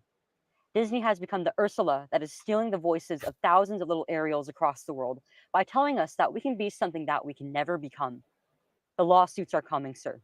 It's only a matter of time before current or past employees whose bodies and lives have been irreversibly harmed will show up at your door looking for justice and restitution. Please vote for proposal number 7. Yeah. So and someone mentioned in the chat, it's a trendy thing. Yeah, this is from the earnings call, like I believe earlier this month. No, last month. And it's sickening to see all this shit happening. The sad thing is that there's no medical cure for people who detransition. Exactly. There isn't. And the thing is that I have two friends, like they weren't close, but they're two good friends that are no longer friends. Both of them trans. right? First guy I met was at Disney Interactive, and I didn't know it was trans. No, I always called him by his first name. Didn't know he was trans until we became friends on Facebook. And he's like, 3 years since transitioning and blah, blah, blah, blah, yada, yada, yada. I'm like, oh, okay. No wonder you're so fucking short, right? It makes sense, right? It's a Filipino dude. And second one was I met him as a guy. He's married. He has a kid. And during COVID, he transitioned. I'm not sure whether or not he got bottom surgery, but during the 2020 what's it called again, elections, both of them at the same time unfriended me on Facebook and unfollowed me on all social media platforms, which is fine. I don't really care. But the thing is, my wife is still friends with both of them. And the one who has a kid, who is married, that works at Disney, he actually works on Disney TV show at ABC. Every day he's fucking depressed. He's like, oh, I'm so sad today. I'm not sure how I feel in my body. And like he ended up changing his name. It's like he's always fucking complaining all the time. And the thing is, like, he's not mentally there. And he's also a father. Yeah. Right? It's like it's sad, you know, and like the other friend who's a Filipino guy, he was like, I can finally take off my bandages. It took me 3 years to summon up the courage to go to the beach without a shirt. I'm like, y'all need more help, man. It's like it's not stable for you guys to like do this, and they're taking hormone replacement therapy every single day, and it's just sad seeing them in that state, right? See, Hypnotic says transitioning equals wig and dress. That's it. Oh, and shaving more than normal. Yeah. It's like, but now it's like you're doing this thing that's permanently alters your body. And once it's done, that's it. And I've seen even more photos of when they're taking like skin from your leg, your back, your arm to make this fake penis. It's so sad. And it's irreversible, right? And that's the reason why we bring up the what's it called again, the tattoo thing, right? It's like, oh, my 4-year-old son wants to get a tattoo. Oh, why? You're not old enough, yada yada yada. Oh, but he really really wants it. It's like, oh, you shouldn't. He's a kid. He doesn't know better and stuff like that. Yeah, he should probably wait until he's 18 to get it. Oh, so do you think the same thing about hormone replacement therapy? And all of a sudden they fucking explode and die and defecate from internal combustion from their diarrhea. It's because they don't know how to fucking answer that question. They don't. It's like, why would they want something that would ruin their lives? It's like yeah, exactly. It's so fucking stupid, man. It makes me pissed off. And now that I'm a dad, like it's like homeschooling, number one thing, right? Watch what your kid watches. I remember my son was watching Blue's Clues, and then there's some fucking pride parade with a drag queen shows up on Blue's Clues. I'm like, what the fuck is this? And then I have to turn that shit off. Oh man. But yeah. Sorry. It got really real and really that escalated quickly. Yeah. Sorry, chat. It's sorry for bringing that up. But yeah, Grae, how do you feel, man? We talked about this at length. How do you feel about like the stuff that's going on here in the States? Yeah, I've been reading some comments too. It's like, yeah, I think I'm kind of agreeing that it's starting to permeate here in the Philippines, which is a sad thing. But yeah, I have some LGBTQ friends, but it's not that they're woke per se. It's just they like to keep to themselves, so they're kind of affected too. Those people just want to live their lives normally with this woke stuff. So I think it's only gonna get worse in the coming years. That maybe there's gonna be more people more vocal about it here.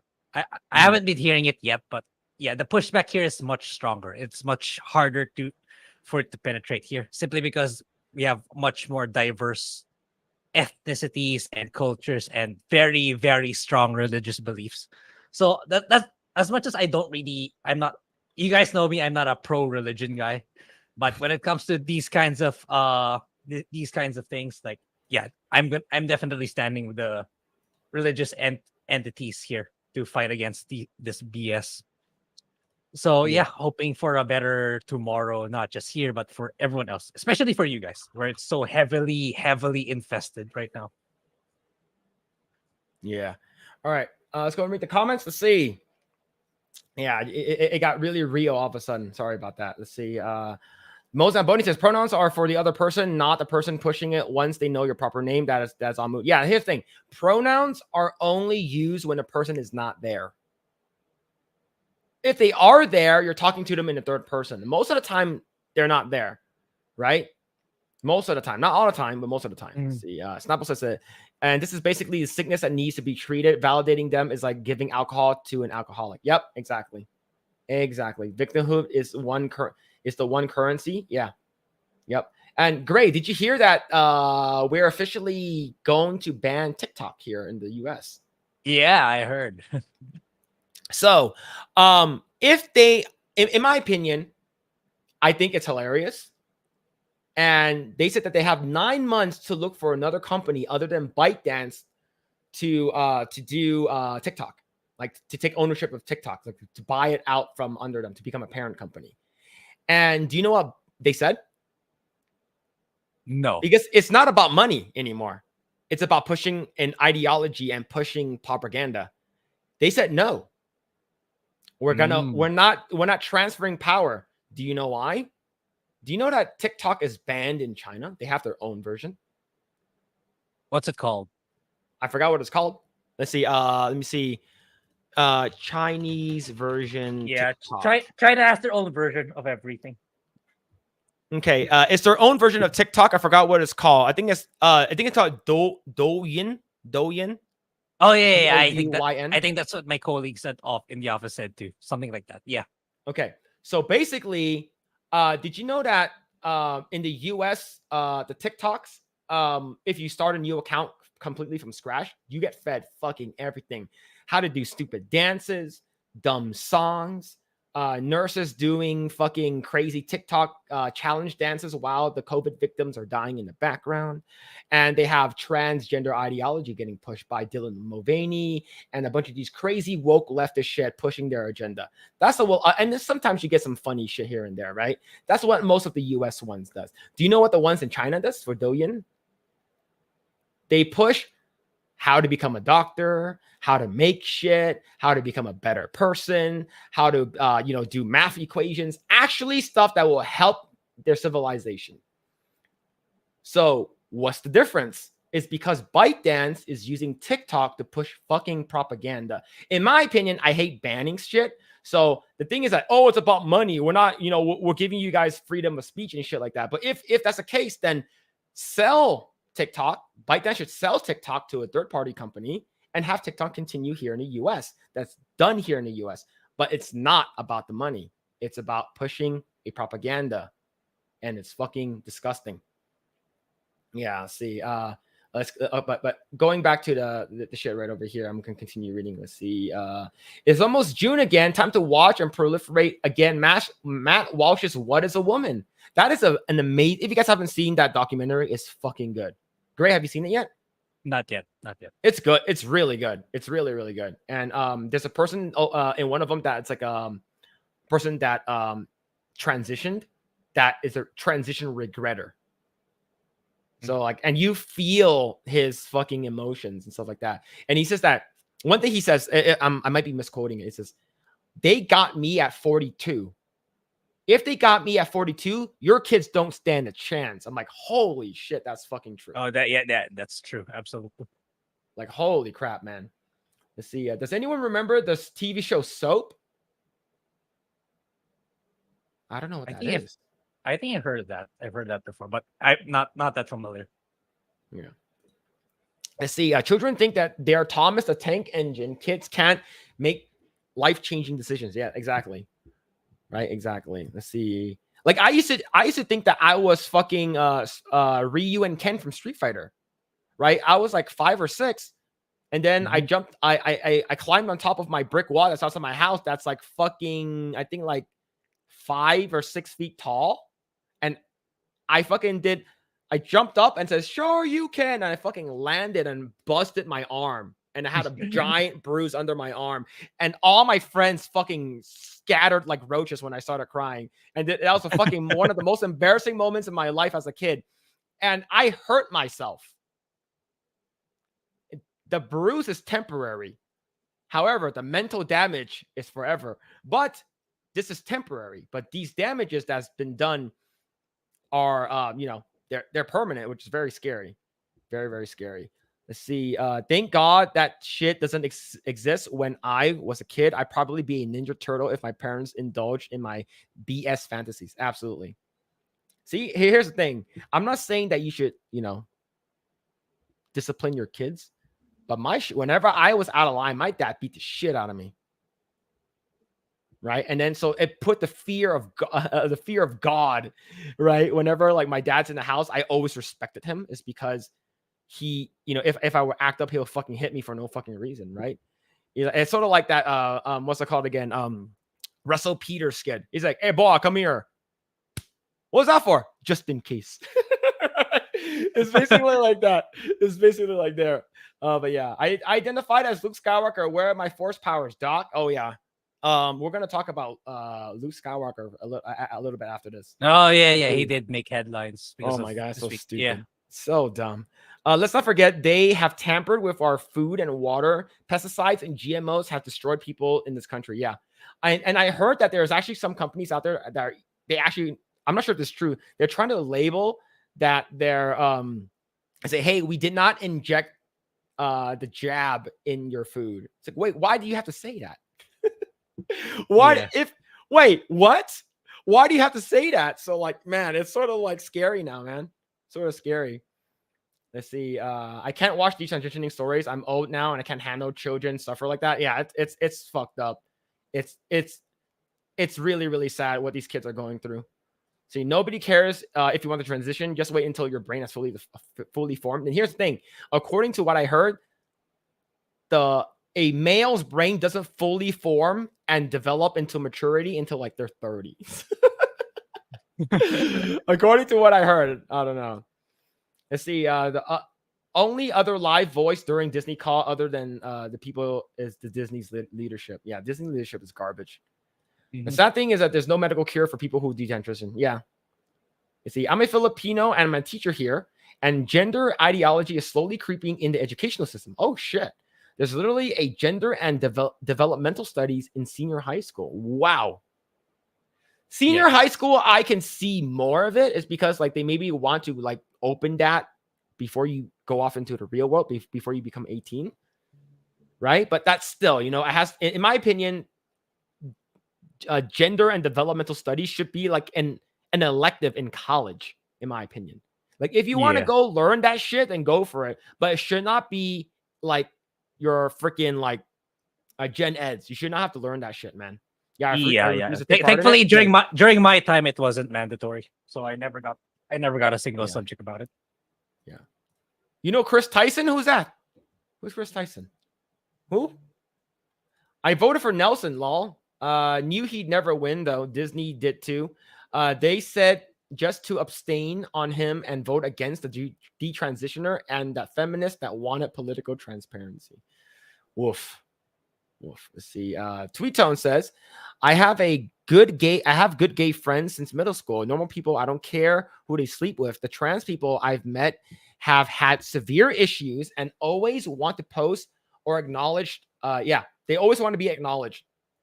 Always. Wait, diarrhea? Is that why Beardo has issues? I don't know. Maybe. And no worse frustrated as Clown World. Yeah.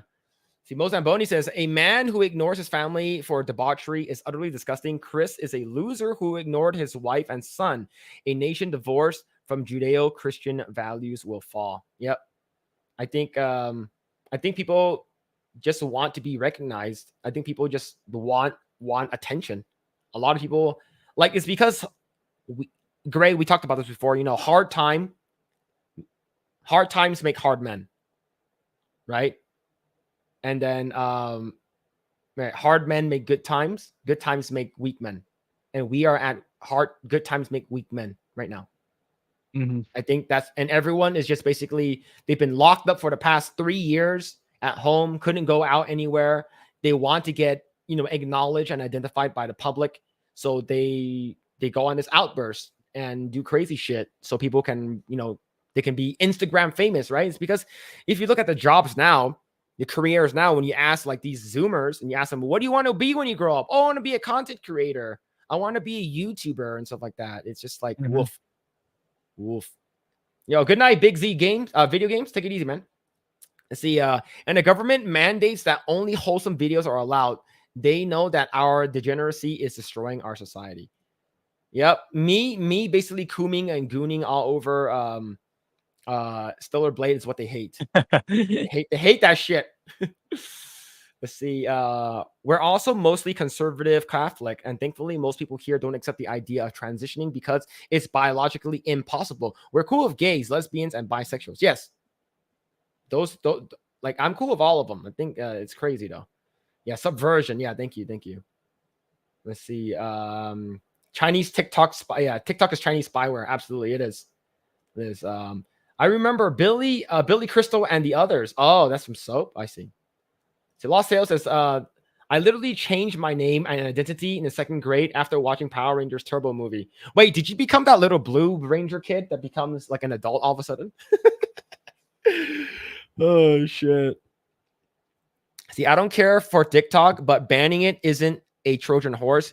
It will give an excuse to target others like X. Yes, it will be like the Patriot Act for social media. Yeah, and that's the reason why I don't think the banning for TikTok is a good thing. But here's the thing, though. Did you know that, Grae, did you know that the banning of TikTok they also put in a bunch of stuff that's like, oh, we're also putting in billions of dollars to Ukraine. Yeah. Yeah, it's like, hey, that's the reason why it went through. It was a majority of them. Let's see. All right, let's continue going down. Let's see. Phillip had the dad from Boondocks. Yeah. Basically, my dad would hit me for no reason. Idaho Mike says Douyin does have a lot of dumb things too. I live in Guangzhou and have seen folks in public transport watching others eat food. I don't get it. Oh, the mukbangs? The mukbangs? Yeah, that's probably it. The mukbangs. Okay, so the mukbang stuff I don't get either, but my wife watches that shit too. And that's not just a TikTok thing. It's a YouTube thing. Like, people go.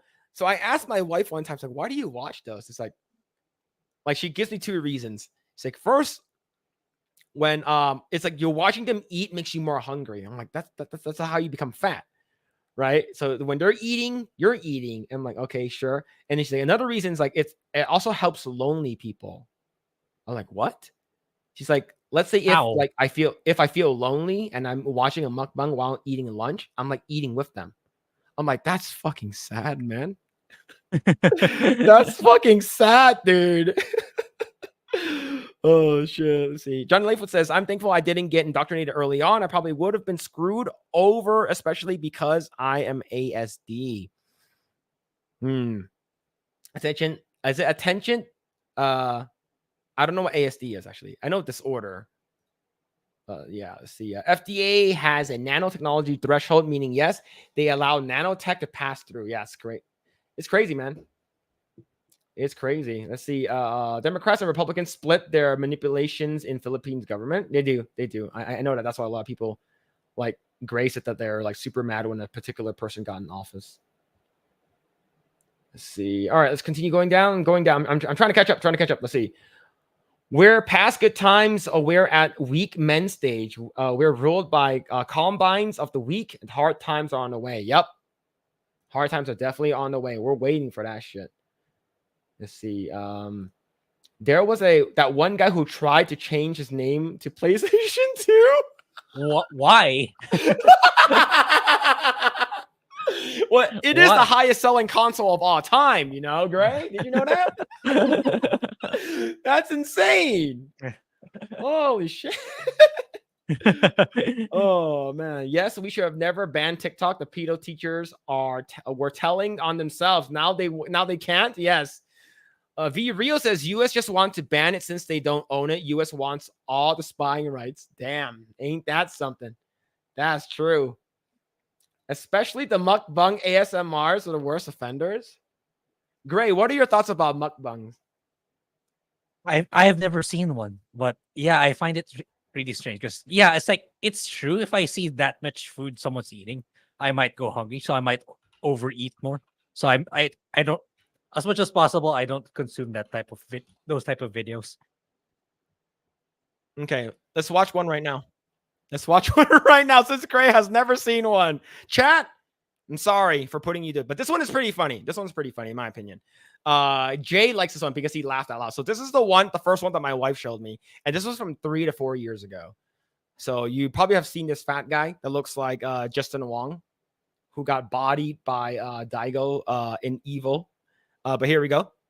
So Grae, here we go. This is what mukbang is.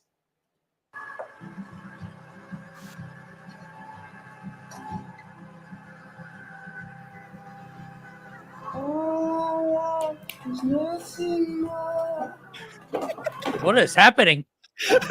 He's trying to make fondue, but the cheese started to clump.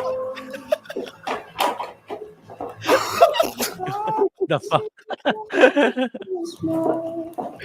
So that's mukbang chat.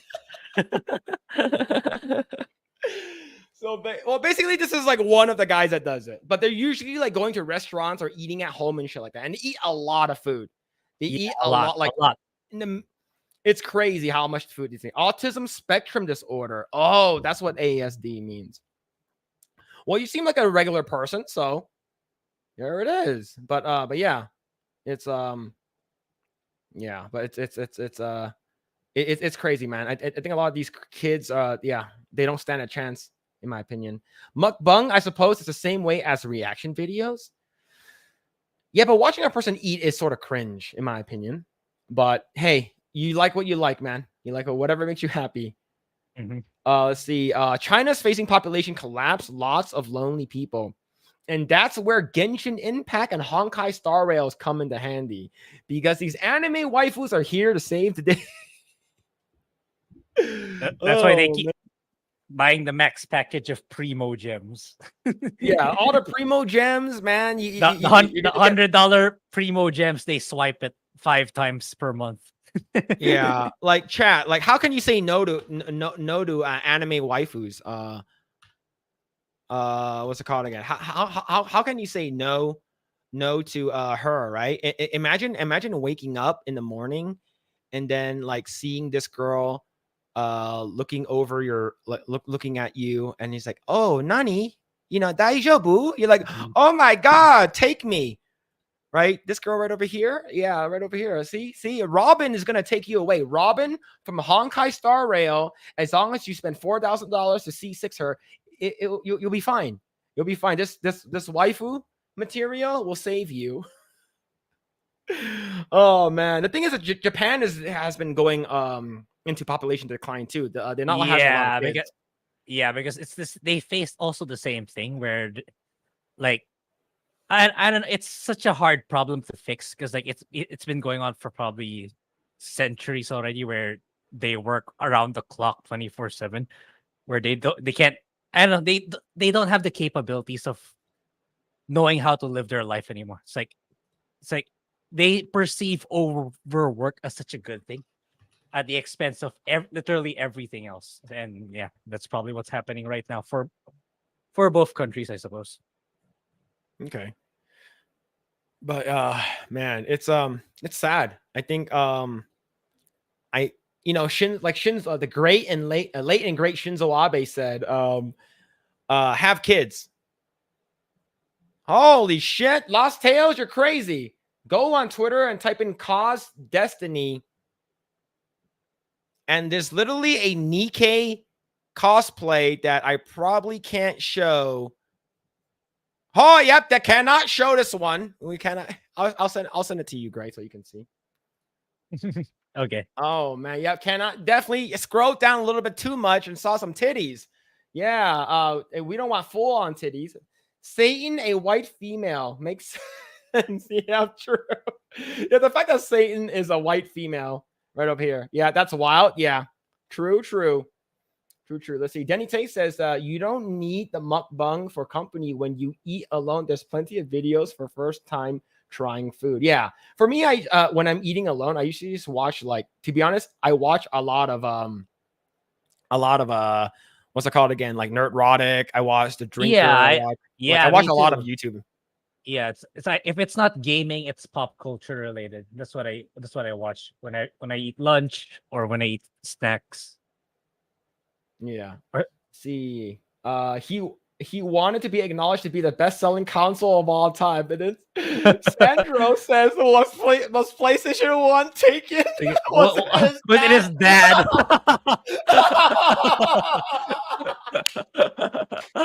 That's so good. Oh shit, man.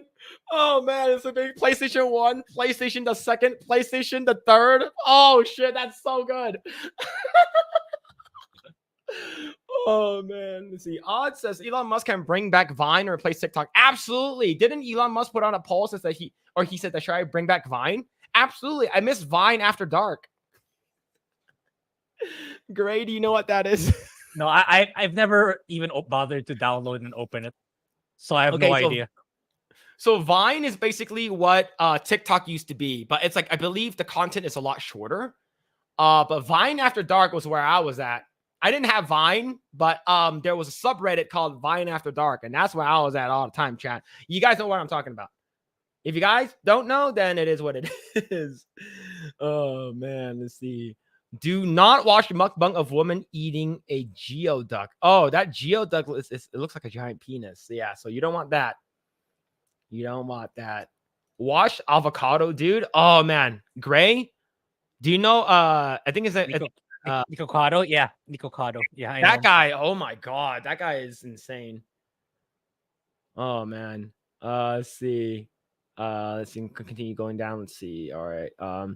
I like watching the Try channel. They're British, trying American fast food and other international foods. I do like those. Like, I watched the one where it's like Australians try American snacks for the first time. Like that one's really good. The one chip challenge. Grae, would you do that? What is that? That one I don't know what that is. Oh shit. Beardo did it. I was talking to Beardo and I asked him if he did it. He did it. Okay, one chip challenge. So it's basically the spiciest chip in the world. And they have one. And they have multiple versions of it. And it's the Pocky chip. Yeah, that's where that's where the meme of the black guy came from, apparently, right? That meme of which black guy? I forgot his name. I don't know his name. He tried one of these and saying, "Oh, it's not that spicy." Then literally after 2 seconds later, he ran to the bathroom. Oh yeah, I think it was Shaq. My bad. The Shaq. Oh, meme. Shaq. The Shaq meme. He goes like he goes, yeah, that one. That one. Yes, that one. I know. Yeah, I know he did the wing challenge, right? The spicy wings challenge. I believe it's the same people. I'm not sure. It's called like the hot ones or something? Yeah, I don't get mukbangs either, other than watching alone, better than eating alone, I'm guessing. Maybe. 40 years of a one-child policy leading to population collapse. Who could have seen that coming? True. Let's see. I don't get Genshin Impact. Maybe I'm just old. I spent $800 on Genshin Impact. I regret it. It's because I could have used $800 to buy other stuff that's useful. But it's okay. It's like it's like Breath of the Wild with like anime characters with jiggle physics, and there's like dating sims in there and stuff like that. The story sort of sucks right now. Wuthering Waves is probably way better in my opinion, and probably other than that, like it's Genshin is sort of not that great. Like Honkai Star Rail is their new poster child right now. So if you want to, if you do actually want to get in there, Honkai Star Rail, I would say that one. But that one has auto fight, so I'm not sure if you like that. They actually click a button to let you auto fight. So it's up to you. But I do like Wuthering Waves. Props to getting the best gamer on the planet on your stream. Thank you. Yo, what's going on, Tom? How's it going, dude? What's going on, Tom? Hope you're doing well, man. Hope you're doing well. Shout out to Rogue Attraction. Yeah, women think their vaginas are made of gold. That's not wrong. That is not wrong. For many of them, yeah. Yeah. So you can call the whole family your Nintendo PlayStation Network. Oh, that's awesome. They should, man. They fucking should. And like, here's the thing: if they have like a, if they have like a, what's it called again, like a PSP or something like that, PS Vita or something. I don't know. That'd be so funny. Oh shit! I identify as we, and then like everyone wants to play with the Wii. Yep. Let's see. Continue going. Elon should have called Twitter MySpace X. It makes sense because he has SpaceX, right? Yeah, it does make sense. Let's see. Yeah, Beardo and Jed did it, man. The fact that they're like, for me, I can eat spicy foods, but not that spicy. The thing is that like, if it hurts and I can't fucking taste the food anymore, and I get really uncomfortable, like it's not worth it in my opinion. It's not worth it. Let's see. Comics Division as PlayStation Portable, bro. Is he because he's really short and small? My little sister Vita, yeah. Imagine a waifu gacha game, but within the universe of Stellar Blade. I wouldn't be surprised if Shift Up starts developing that game. It's possible. It's definitely possible. Especially regardless of your ending in Stellar Blade. For they're sequel baiting 100%. So they're probably gonna expand on the universe. So the only thing that I wish that Stellar Blade did would be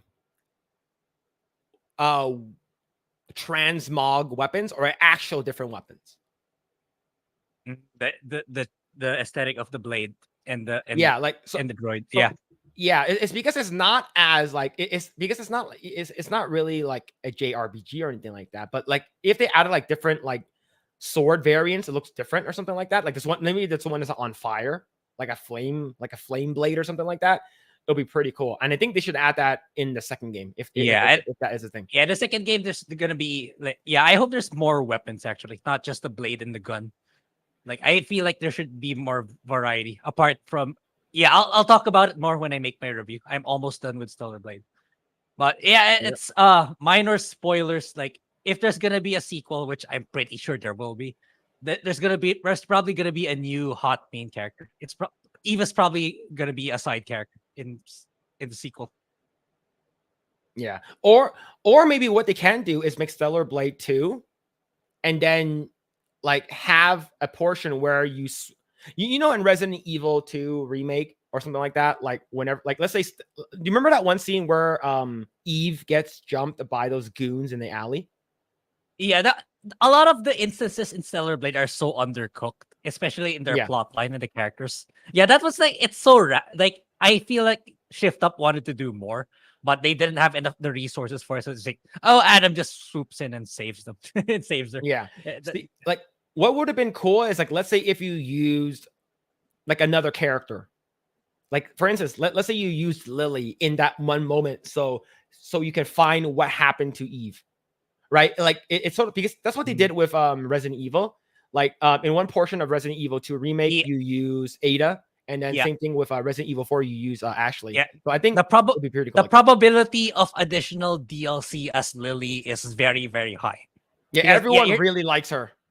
Yeah, because like there are particular segments that Lily says, "Oh, I'm gonna do this thing first." So they're probably saving that for DLC as her. So yes, spoilers for people who haven't made it that far, but there's a good chance there's gonna be a Lily DLC. Yeah. I would it would be pretty cool. Let's see. The golden vagina. That's enough for internet for me today. All right. Oh shit. Let's see. Spiciness is pain, not the taste itself. I will have really spicy things if it was really good and it tastes well, but not just for the pain. Yeah. Like for me, I like Thai food and Thai food can get really spicy sometimes, but like it's so good though. Like and Korean food too. Like if you guys ever had like what's it called again? Galbi Jim. Like it's fucking. Let me show you. Like I think it's called Galbi. Yeah, Galbi Jim with 2 J's. It's this shit is fucking good, and it's usually like made with a lot. It's usually made in a pot, and it's like slow roasted. Like I think it's like slow roasted like beef or pork, or short rib. Yeah, slow roasted short rib with like, and it's like spicy and shit like that. It's really really good. Like let me actually bring it up so I can get you guys hungry. Like it's really really good. There's this place in Roland Heights. It's in near Los Angeles. It's called Sun Dang, and it's open 24 hours a day. And this thing is like $80 or $100, but you can split it with like 4 people. And it's really fucking good. It's like it has what's it called again? The Korean rice cakes in there. It has cheese. It has what's it called again? It has the braised short ribs and potatoes and stuff like that, and you eat it with rice. It's really really fucking good, and it's spicy. It's really really spicy, but it's like it's good spicy where you want to eat more and more, which is awesome. Yo, take care, Lost Tales. Have a good night, man. Take care. Yeah. No, he would be PSP. PSP Go. Go. Oh yeah, I remember that thing. Shit. The tiny thing. Yeah. Let's see. Right over here. Compared to Automata, Stellar was a bit basic in the story department. Yeah, that's really that's one of the bad things I'll point out with Stellar Blades. Like, it's stories. I don't know. It's they took Automata definitely as inspiration, but I find it super super lacking compared to the game that they compared themselves to. It's lacking in a lot of stuff. I hope that they step up the story in the sequel with a better written main character. Because to be honest, like in the entirety of the story, it's like Eva's just like the follower in everything. Like people are just telling her what to do in the entire thing, and she's like, okay, I'll do it. Like I hope we get a better character in apart from being physically attractive. Like she's also well written in Stellar Blade too. Yeah. See, Mark says, with regards to Sony and Helldivers, I think it's only a matter of time that we'll see pride flags as capes. Well, that's what they wanted, right?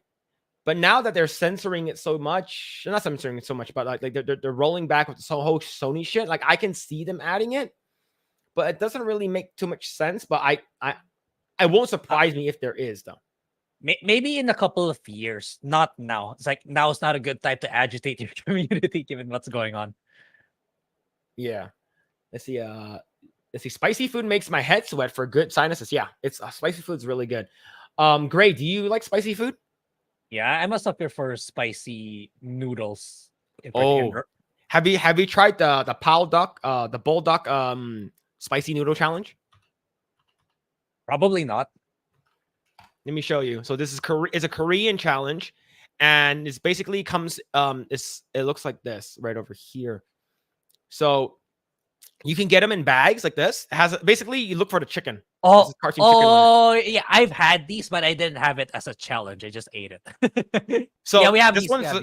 The ×2 spicy. Okay, that's that one probably not yet. Probably not yet. But I would probably love to consume it, but not as a challenge. Just enjoy eating it. Yeah. So these are really good. The one that I want to try is the purple one, which is the numbing spice, which is I can't find. The mala one. That's what they call it.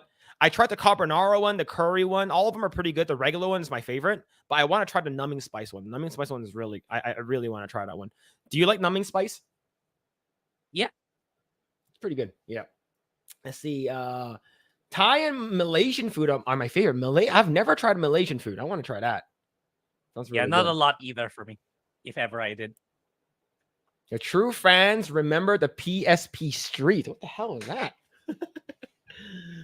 Oh, shit. The Rogue Attraction says, shit, it's almost 2 a.m. here. Good night, guys. Take care of Tom. Have a good night, man. Thank you for hanging out. Appreciate it. Confidential says that it would be sweet to see a game or animated movie before Stellar Blade that shows the airborne angels prior to... That would be fucking sick if they made an anime about it. Yeah, it's that'd be so cool. Like a prequel? There's a lot of things.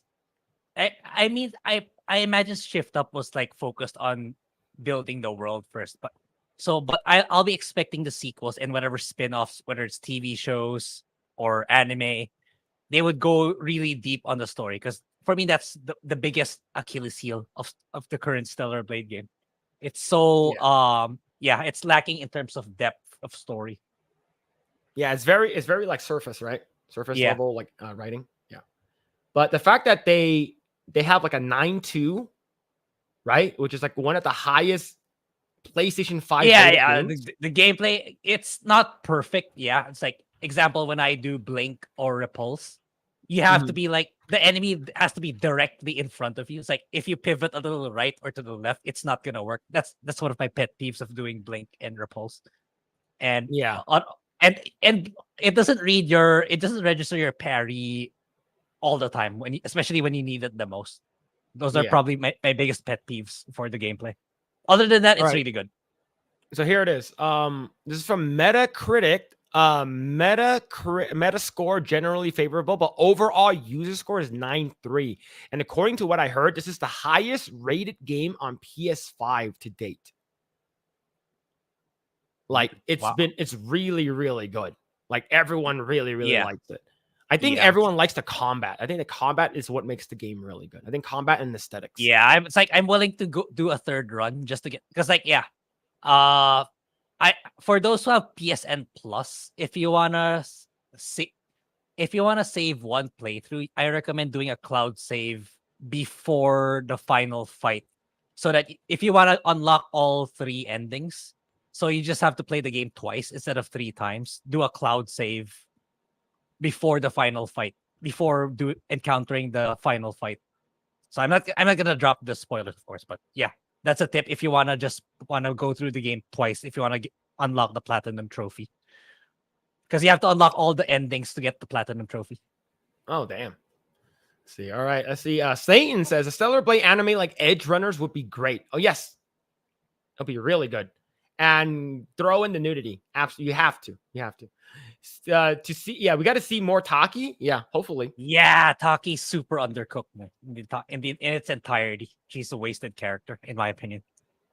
Yeah, let's see. All right, let's see. Jump puzzles and Stellar Blades take good timing. Yeah, jump puzzles are really nice. A lot of the games, and a lot of scenes in that game is really, really good. All right, let's go ahead and talk about one last topic since we are still, at least here, May the 4th. Hold on, I need to read this. Taki's titties in the intro was so distracting.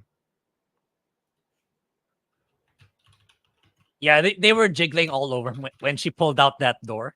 I have no issues with that. I have no issues with that. I think that the jiggle physics, it shows how great the game is. Oh man, it shows how good the game is. And I believe her boobs look bigger than Eve's boobs, which is it's always a good thing. It's always a good thing. All right. Yeah, I hope she comes back to a certain extent in the sequel. Maybe make her the playable character. That would be really cool if she's the new main character that you use. Yeah. Let's see. I heard titties. You're goddamn right. We're talking about Taki. And let's see. This is a small image, but it's fine, I guess. Small image. Yeah. Let's see. Dark ad. Are the Final Fantasy remakes worth it? Pixel remasters? Absolutely. They're fucking great. Remakes for, you're talking about Final Fantasy 7 remake? Yeah, there's so many of them. It depends which one. It really depends, right? Because there's a lot. If you're talking about remaster, most of the remasters are worth it. But if you're talking about 7 in particular, in my opinion, I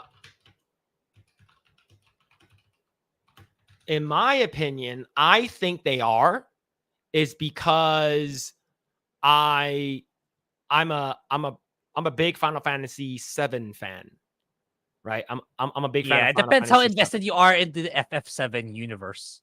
If not really, kind of like me, I only played Crisis Core, so I'm just waiting for Square to release all 3 and all the DLCs in one package, so that I save a lot of money instead of buying them one by one. at full price. Yeah.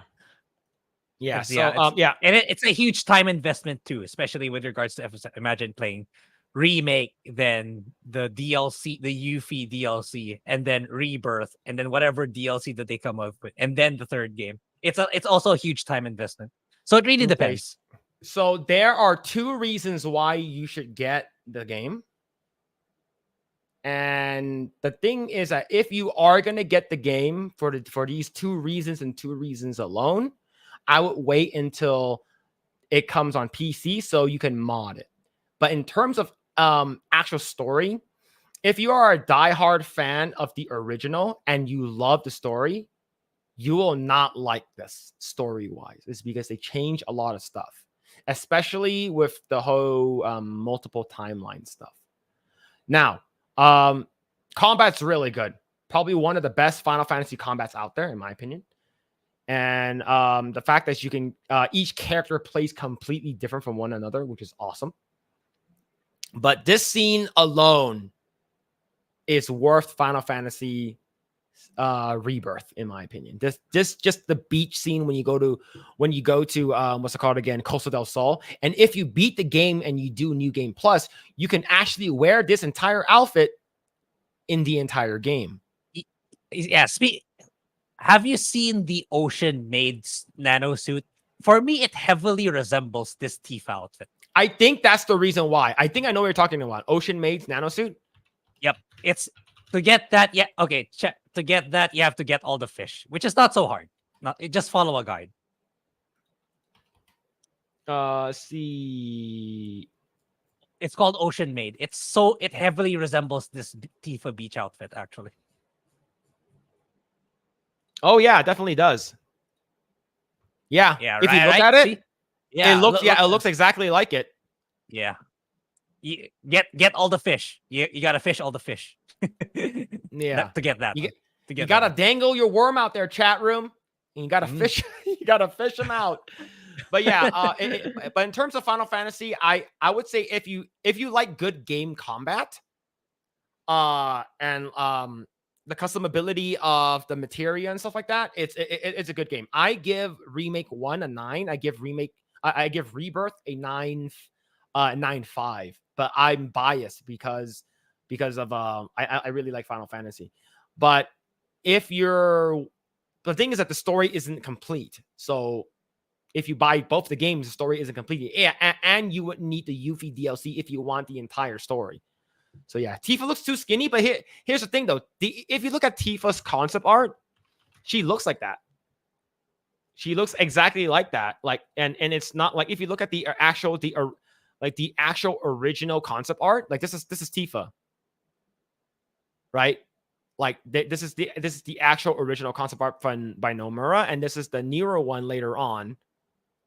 She is relatively skinny. She does not have a big ass.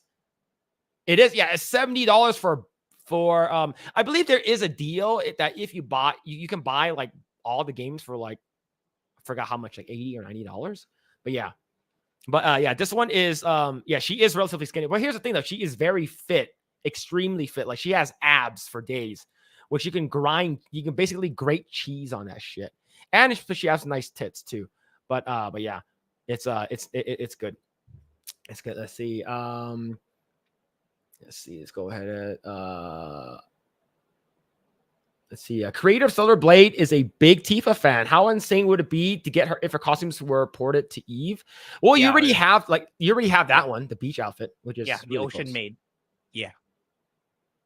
But I can definitely see a DLC costume for 2B. 100%. It's because she's already in Nikkei. Yeah. Like she's already in, you might be able to get that girl from what's it called, Chainsaw Man too. The office one. The one with the devil horn. I forgot her name. What's her name, chat? Oh yeah, I forgot her about name. her too. What was Yeah. she in Nikkei? Was that character Nikkei? She was. Oh, she was. Okay. There was a collaboration with Chainsaw Man, and then she was in there. And according to what I heard, the original, let me actually bring it up so we have context. Chains. Yeah, Power. Her name's Power. Yeah, I remember. Yeah, I miss Chainsaw Man. I can't wait for season 2. Okay. So in the original one, I believe they no, it's not power. It's Makima. Sorry, not power. Sorry, Makima. In Wait, the original, it's the pink haired girl. The pink haired girl. it's the red hair one. Sorry, it's the red hair one, not the pink hair one. This one. So she is. Oh, Makima. Oh, okay. Yeah, but the horn girl's not bad either. Yeah. So here's the thing. When this character came out, she had a jacket. And everyone was fucking pissed off. It's like, what the fuck? Why is there a fucking jacket over my waifu? What the fuck? So they got super pissed off. And then they're like, all right, we'll make another version. And then you can see her ass. You can soon hide Makima's coat in Nikkei due to fan outrage. That is so fun. So here's the thing. Shift up, fan outrage. Remove the censorship in your next big patch. You guys are saying that there's going to be a patch coming soon. Remove it. We need the big titty. Oh. Grae shouldn't have to play New Game Plus, deprived of big titties being censored. Hey, I'm wearing the white one soon, so I'm fine. There's under boob in that one. Yeah. Let's see. I like FF7 Remake Rebirth just fine, and I'm a fan of the original. It's about the expectations. Don't expect a one-to-one remake of the original. Yeah, absolutely. If you're expecting a one-to-one, you're gonna fucking hate it.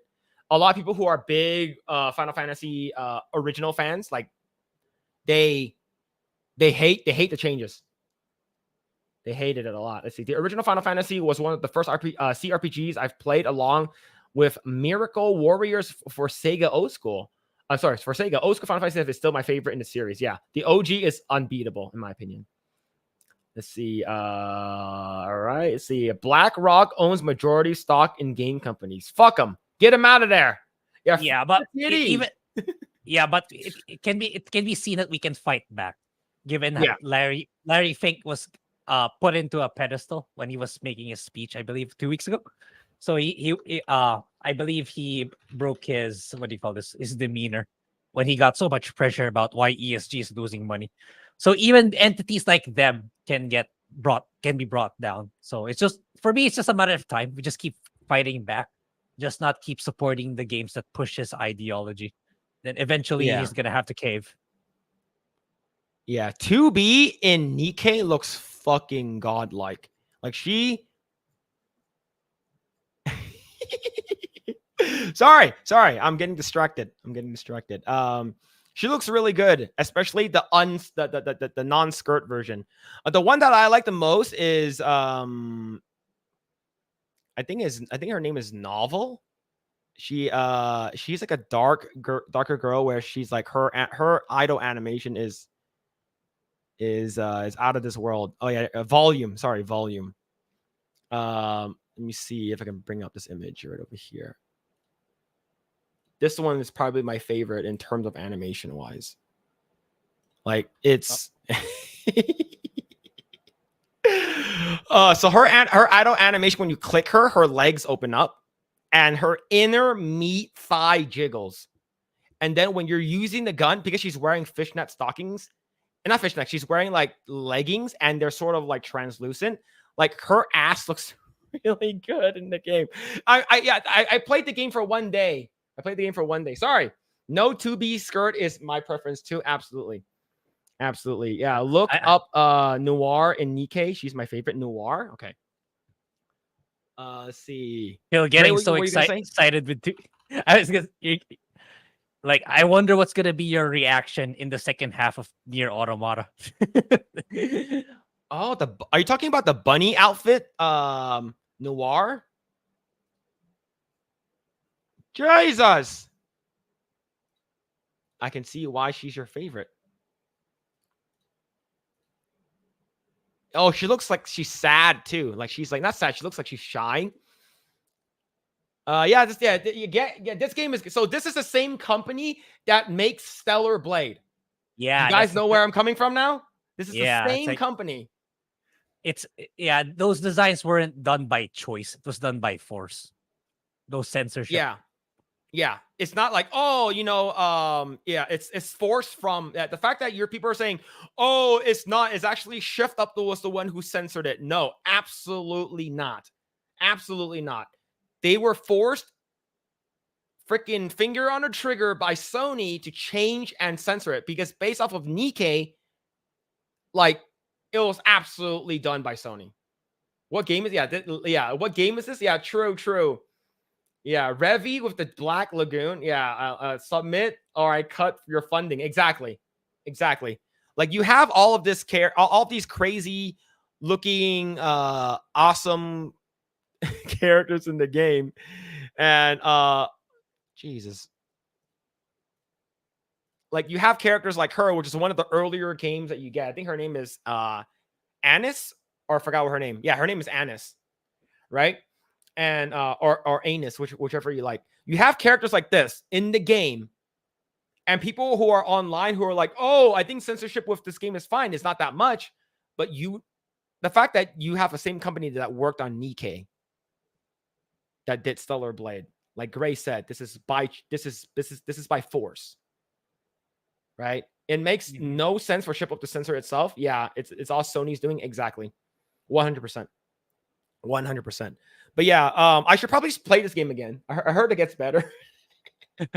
I heard this game gets a lot better.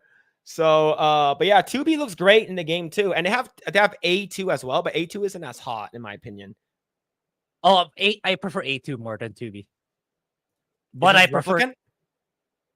A2. No. A2 is another character in Automata. But I prefer Kaine compared to her, which is near Replicant. Let me slowly scroll down. You see how they draw their outfits, where like the sort of the baby fat sort of comes out of the clothing? That's insanely hot to me. I think that's a very, very nice touch. And here's the thing: a lot of these characters are drawn by a girl. It's drawn by the wife of of the person who owns Shift Up. Yeah, it's but yep, yeah, it's good. It's if you guys play Nikkei is free. Play Nikkei, it is free. But man, Grae, what are you up to, man? What are you gonna be doing? More Stellar Blade. I'm almost done. So by then I'll make my own. Then I'll make my own video in the second channel, in the Mighty Loot channel. Then I'll think of what to do while waiting for you to finish. Then we can talk about our final thoughts of the game to be uploaded here. Yeah, basically, yeah. I've riddled. This week I'm full on Stellar Blade, so I don't have anything else going on. Cool. And what's it called again? And I will be playing more Stellar Blade as well. If you guys want to follow me on Mr. Phillip Chan 2, you guys can follow me there. And yeah, I'll be playing a lot. So I do want to bring up one more thing. Her name is Kashino. Grae, have you heard of Azure Lane? I've heard of it, but I don't know much about it. So several months ago, there was a huge controversy with this character on what's it called again, on Twitter, and a lot of people were like very fucking pissed off. And let me see if I can find that one. Let me see if I can find it. Oh my jeez. Okay, I found it. Okay, so Azure Lane official put out this is the last topic we're going to talk about. Okay, last topic. Azure Lane official preview Kashino L2D skin, robust floral strings. You'll show me how to do it right. Thank you, Commander. Content development may not reflect final version. A lot of people were pissed off about this. However, you got 38 million views and 51,000 likes. So Grae, let me know if you think this clip is controversial of this character's new skin.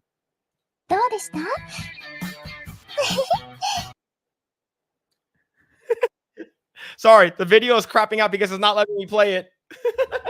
So just based off of that, what do you think? I don't know if that's your market. Then X is trying to censor me, man.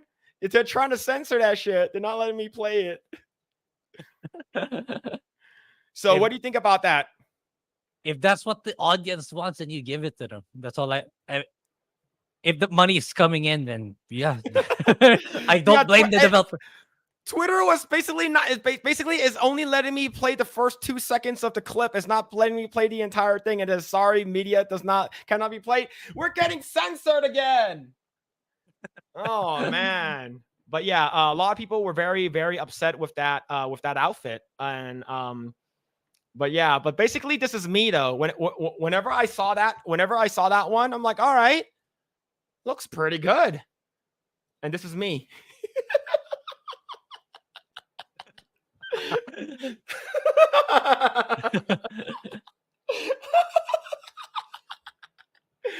Oh shit, man. Oh, that's basically me, man. That's basically me. But yeah, nothing wrong with that. Even the video couldn't handle it. Yeah, man, it didn't play it for me. Don't care for tits bigger than their head. Yep. Oh shit. But yeah, yeah, go ahead and follow Grae in the description below. He's if you guys want to follow him there, follow us on Project Eggroll on X, Twitter, and subscribe to this channel and stuff like that. Thank you so much again, Gary, the fucking greatest of all time, the GOAT, the God Gamer, for coming on Project Eggroll, our tiny ass channel. Thank you so much for coming on. Thank you guys for all the freaking support.